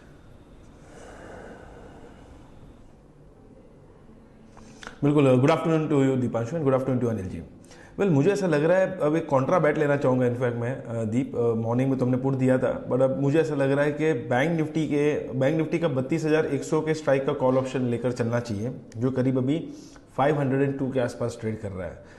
एंड इसमें स्टॉप लॉस लगाना है 402 पे। एग्जैक्ट 100 पॉइंट का एक रिस्क रहेगा। एंड मुझे ऐसा लग रहा है कि टारगेट्स जल्दी भी हमें देखने मिल सकते हैं। तो इसमें फर्स्ट टारगेट जो रहेगा वो है 625 का, सेकंड टारगेट बन रहा है 690 का, 625, 690 ये दो टारगेट्स के लिए खरीदना है। बैंक निफ्टी का 32,100 के स्ट्राइक का कॉल ऑप्शन एंड ये 21 जनवरी का जो वीकली एक्सपायरी है उसका। देखिए दीप, मुझे इसलिए ऐसा लग रहा है कि ये लेकर चलना चाहिए बिकॉज एक क्लियरली आरडी चार्ट्स पर एक हैमर कैंडलस्टिक पैटर्न फॉर्म है, जो एक बुलिश रिवर्सल पैटर्न है। इनफैक्ट जो ऊपर से हमें एक फॉल भी देखने मिला है ये 2 दिनों में, वो एक क्लियरली इंपल्सिव फॉल, एक 5 वेव डिक्लाइन स्ट्रक्चर है जनरली। उसके बाद हमें 50-61% एक रिट्रेसमेंट देखने मिलता है। तो मुझे ऐसा लग रहा है कि बैंक निफ्टी में ऊपर में 32,400-500 तक का एक बाउंस आना चाहिए। एंड नीचे में जो आज का लो बना है 32,180, that will act as a very crucial support. So इसीलिए ये बाय रेकमेंड कर रहा हूँ। ओके, तो बैंक निफ्टी पर भरोसा आ रहा है जय की तरफ से। जो गिरावट आनी थी आ गई। अब यहाँ पर आप खरीदारी करके चलें। 32,100 के कॉल को 502 के लेवल्स में आपको मिलेगा। 625 690 के टारगेट्स आते हुए दिख सकते हैं। तो ये तो रही बैंक निफ्टी की बात, पर निफ्टी में कुछ इंटरेस्टिंग एक्शन हो रहा है और आगे जाकर अभी आप देखेंगे तो जो स्टॉक्स की वेटेज है या फिर जिस तरह से स्टॉक्स में मूवमेंट आ रहा है, स्टॉक्स की वेटेज के बारे में तो हमने आपको कल ही बताया था, पर आगे जाकर निफ्टी के कॉन्स्टिट्यूएंट्स में क्या बदलाव आ सकते हैं ये जानते हैं। कुछ इंटरेस्टिंग रिसर्च करके लाए हैं वरुण बताएं क्या बदलाव हो सकते हैं निफ्टी में। देखिए बदलाव तो ये होगा कि टाटा कंज्यूमर्स जो है वो निफ्टी 50 का हिस्सा बन जाएगा और गेल जो है वो निफ्टी 50 से बाहर हो जाने वाला है। जैसे कि आपने जो वेटेज की बात की तो कहीं ना कहीं जो मार्केट कैप है उसके बेसिस पे कैलकुलेशन किया जाता है एनएसए की तरफ से, और उसी के बेसिस पे अगर कैलकुलेशन करें तो ये निकल के साफ अब आता है कि मार्च के एंड में जो रीबैलेंसिंग होनी है उसमें टाटा कंज्यूमर्स इन होने वाला है, गेल बाहर होने वाला है। एक्चुअली इन होना चाहिए था एवेन्यू सुपरमार्ट को, लेकिन निफ्टी का जो क्राइटेरिया है उसमें और एक क्राइटेरिया है कि जो भी स्टॉक निफ्टी 50 में आएगा उसको एफएनओ में होना जरूरी है, और एवेन्यू सुपरमार्ट एफएनओ में है नहीं, इसके लिए वो नहीं आ सकता। तो नेक्स्ट कंटेंडर जो है वो टाटा कंज्यूमर्स है। अब टाटा कंज्यूमर्स की इस एंट्री के चलते इस कंपनी में करीब 760 करोड़ के आसपास की बाइंग जो है वो आ सकती है, और गेल क्योंकि एग्जिट करने वाला है तो गेल में करीब 510 करोड़ के आसपास की बिकवाली आ सकती है। गेल का फिलहाल करीब जो वेटेज है वो करीब 40 बेसिस पॉइंट के आसपास का है। टाटा कंज्यूमर्स का वेटेज जो है करीब 60 बेसिस पॉइंट के आसपास का होने वाला है। तो एफएमसीजी के जो नंबर ऑफ स्टॉक्स है वो इस पूरे निफ्टी 50 में फिर से बढ़ जाएंगे। ओके, तो ये है आपके लिए बदलाव। तो गेल बाहर हो जाए, गेल क्यों बाहर गई? इतनी तो बढ़िया कंपनी बाय कर रही है। कंपनी बढ़िया नहीं जी, लेकिन वो पिछला देखते हैं ना पूरा, तो उससे बेहतर कौन आ रहा है? टाटा कंज्यूमर आ रहा है, वो भी तो बढ़िया ही है। हाँ, ज्यादा रन और मार्केट कैप में जो बढ़ोतरी उसमें देखने मिली तो उस क्राइटेरिया की कोई बात नहीं है। अब आप इतना कन्विंस कर रहे तो मान लेते हैं, ठीक है। तो गेल शायद बाहर निकल जाए और टाटा कंज्यूमर शायद एंट्री हो जाए। आइए बैक टू बैक दो बिगुले, पहला विश्वेश जी के लिए, उसके बाद जय के लिए। विश्वेश का विशेष।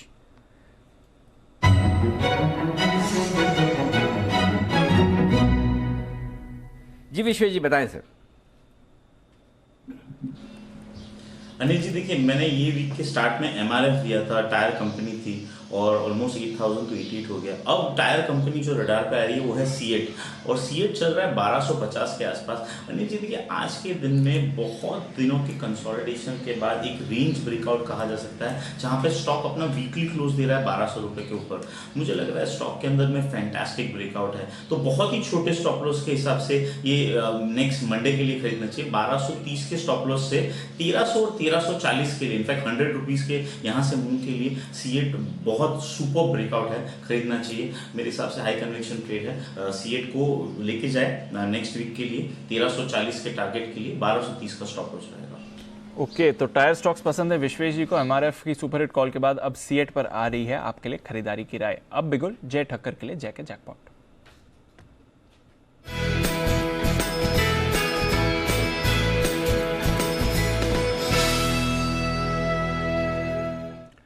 बताया जय।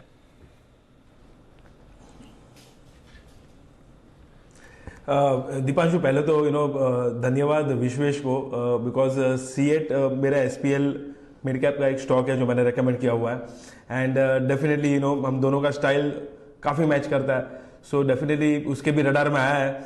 सो ऑलरेडी हम बुलिश है और उसने भी रेकमेंड कर दिया है। मेरा अब जो एक स्टॉक है, आई एम श्योर कि अनिल जी और विश्वेश दोनों अब मुझे धन्यवाद करेंगे, बिकॉज पीएल मुझे भी पसंद है। इनफैक्ट मॉर्निंग से मैं भी देख रहा हूँ, बट मैं क्लोज देखना चाह रहा था बिकॉज आज मार्केट थोड़े वीक लग रहे थे, इसलिए मैंने पुट दिया था। तो मैं क्लोज देखने जा रहा था कि आज 1600 के ऊपर क्लोज आता है कि नहीं, और वहाँ पे एक अच्छी अनवाइंडिंग भी हो रही है। तो 1600 के ऊपर क्लोज आ रहा है पीएल, इसीलिए इसका 1620 के स्ट्राइक का कॉल ऑप्शन लेकर चलना है, जो करीब अभी आपको 93-94 के आसपास मिलेगा। पीरामल एंटरप्राइज का 16 से 20 को स्ट्राइक का कॉल ऑप्शन लेकर चलना है। यहाँ पे स्टॉप लॉस नीचे में प्लेस करना है 78 पर। फर्स्ट टारगेट जो ऊपर में बन रहा है वो है 111 का, एंड सेकंड टारगेट बनेगा 125 का। क्लियरली एक बहुत ही बड़ा कंसोलिडेशन में से ब्रेकआउट देखने मिला है, और मॉर्निंग में यही विश्वेश ने कहा था, मैं क्लोज की राह देख रहा था। और बेस्ट पार्ट ये है कि पिछले अगर एक हफ्ते से हम देखें तो अच्छा वॉल्यूम बिल्डअप हुआ है ये स्टॉक में। It's a price volume breakout, और यहाँ से कोई बड़ा रेजिस्टेंस मुझे नजर नहीं आ रहा है ये स्टॉक में, at least until the levels of 1750-1800। तो लगभग 100-125 पॉइंट का मूव आ सकता है पिरामल में। और इनफैक्ट जो अनिल जी ने एक रीजन दिया, अगर वो हो जाता है तो डेफिनेटली गैप अप देखने मिल सकता है। तो कॉल के थ्रू भी इसमें एक पोजीशन बनाई जा सकती है। ओके, तो पीरामल एंटरप्राइजेज यहाँ पर आप रखें नजर। अनिल जी ने आपको खरीदारी की राय दी थी, सुबह विश्वेश जी भी आपको बोल रहे थे खरीदने के लिए, और अगर आप ऑप्शंस के जरिए ट्रेड करना चाहते हैं तो जय की तरफ से भी राय है 1620 का कॉल आप खरीद सकते हैं। आखिरी 10 मिनट ट्रेड के चलते हैं अनिल जी के पास आज की फाइनल स्ट्रैटेजी के लिए।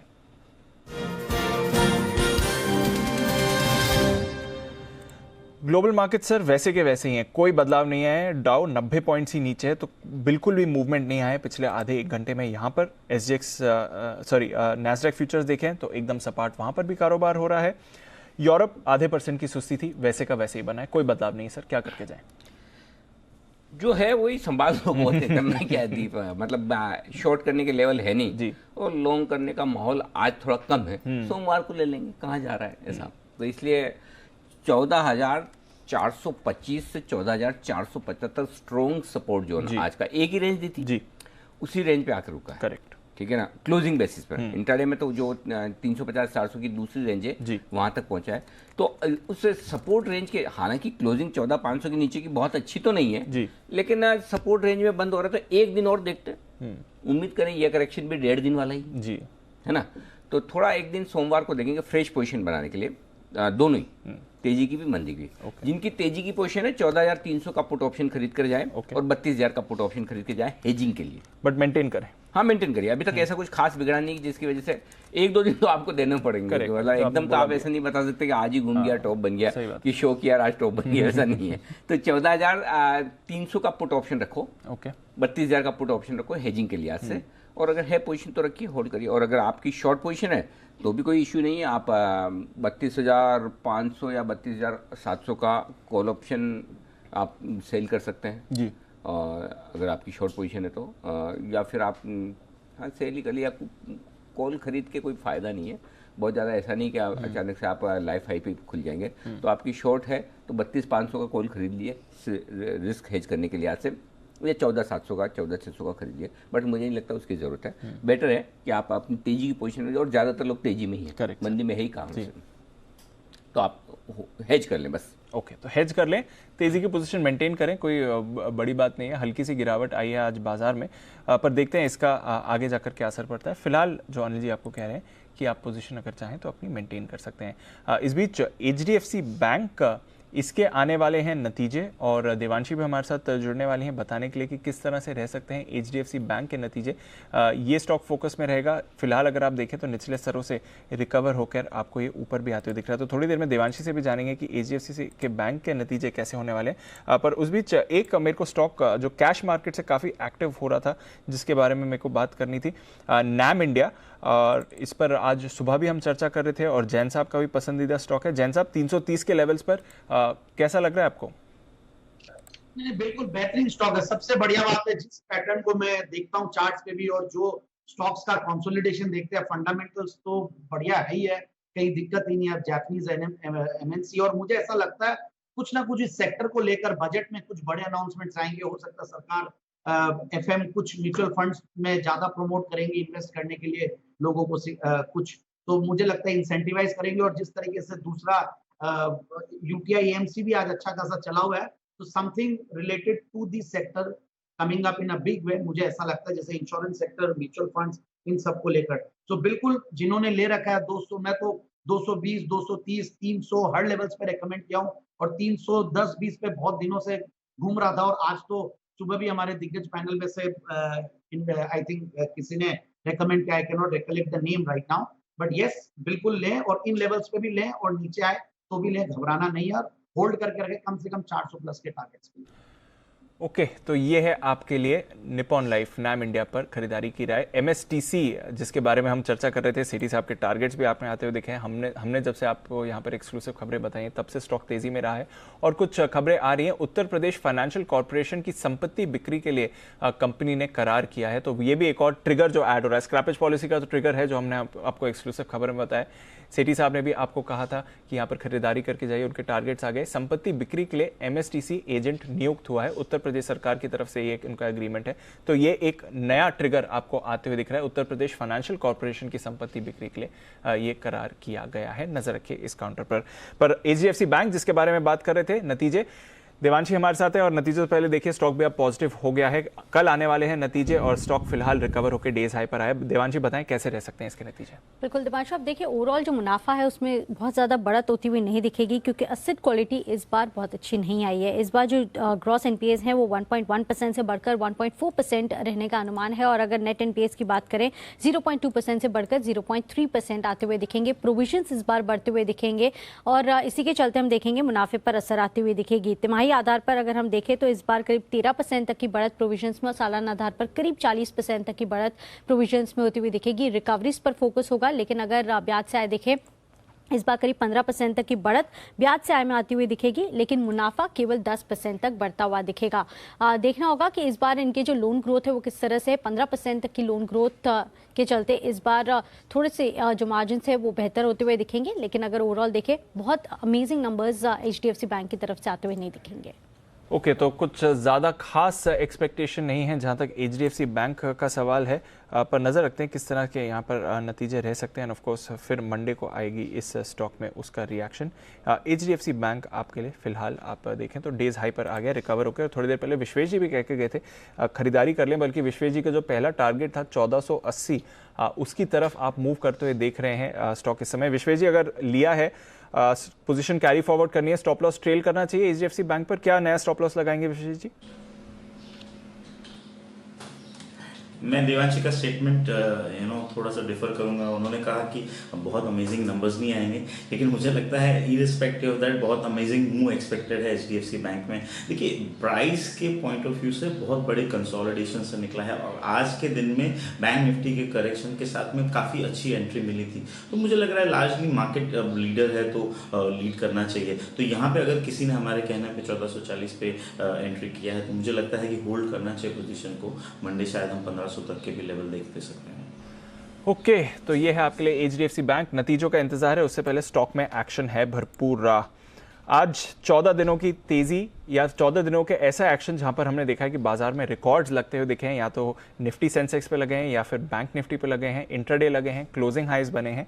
आज वो प्रक्रिया बंद होने जा रही है, तो 14 दिनों के बाद अब हम देख रहे हैं कि थोड़ी गिरावट और बिना किसी रिकॉर्ड के बाजार क्लोजिंग की तरफ मूव कर रहे हैं। But in a way it's a record in self कि 14 दिनों से जो ये एक्शन आपने बाजारों में देखा है। सिर्फ 10 निफ्टी स्टॉक्स पॉजिटिव क्लोज हो रहे हैं। टाटा मोटर्स सबसे आगे 6.5% की तेजी के साथ, भारतीय एयरटेल 600 के ऊपर क्लोजिंग देने के लिए तैयार है। यूपीएल जो बाउंस बैक है वो सस्टेन कर रहा है और आईटीसी की तरफ से आज बढ़िया एक्शन आया है। HDFC टुवर्ड्स एंड रिकवर होकर पॉजिटिव टेरिटरी में क्लोज कर रहा है। पर दूसरी तरफ आईटी शेयर्स में आज हुई है मुनाफा वसूली। HCL टेक दमदार नतीजों के बाद थोड़ा गिरा है स्टॉक 990, 3.5% नीचे। टेक महिंद्रा, विप्रो यहां पर भी आपने दबाव बनते हुए दिखाए। इन्फोसिस ये भी आज प्रेशर में ही आते हुए दिखाए। इसके अलावा दिग्गज HUL में आपने दबाव देखा है। HDFC लिमिटेड में हमने 2% की गिरावट आती हुई देखी है, यहाँ पर आपने प्रेशर बना है। L&T पर आज लगभग 1.5% की गिरावट थी और रिलायंस इंडस्ट्रीज भी 1% नीचे था। और इन सभी हैवी वेट्स के साथ आपने बाकी के जो निफ्टी स्टॉक्स हैं वो भी फिसलते हुए देखें, जिसकी वजह से निफ्टी पर आप 150 अंकों की गिरावट के साथ क्लोज कर रहे हैं इस समय।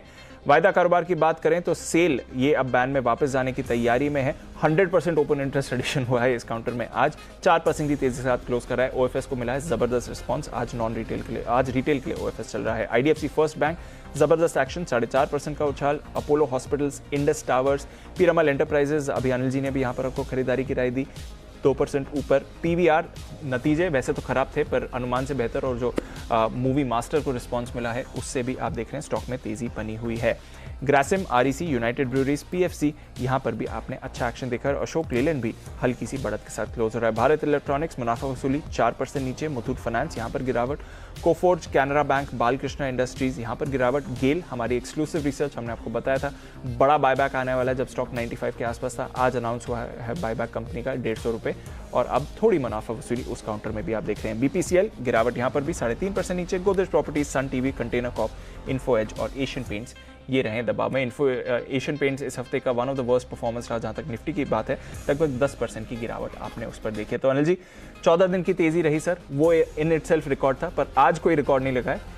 250 पॉइंट नीचे निफ्टी और बैंक निफ्टी और लगभग 150 पॉइंट नीचे आज तो बनता था नाउ, कल नीचे था, आज थोड़ा फ्यूचर्स नीचे है। 14 दिन तक तेजी, थोड़ा हल्की फुल्की खरीदारी में धीमापन, ये सब के चलते थोड़ी प्रॉफिट बुकिंग आना लाजमी है, कोई दिक्कत वाली बात नहीं।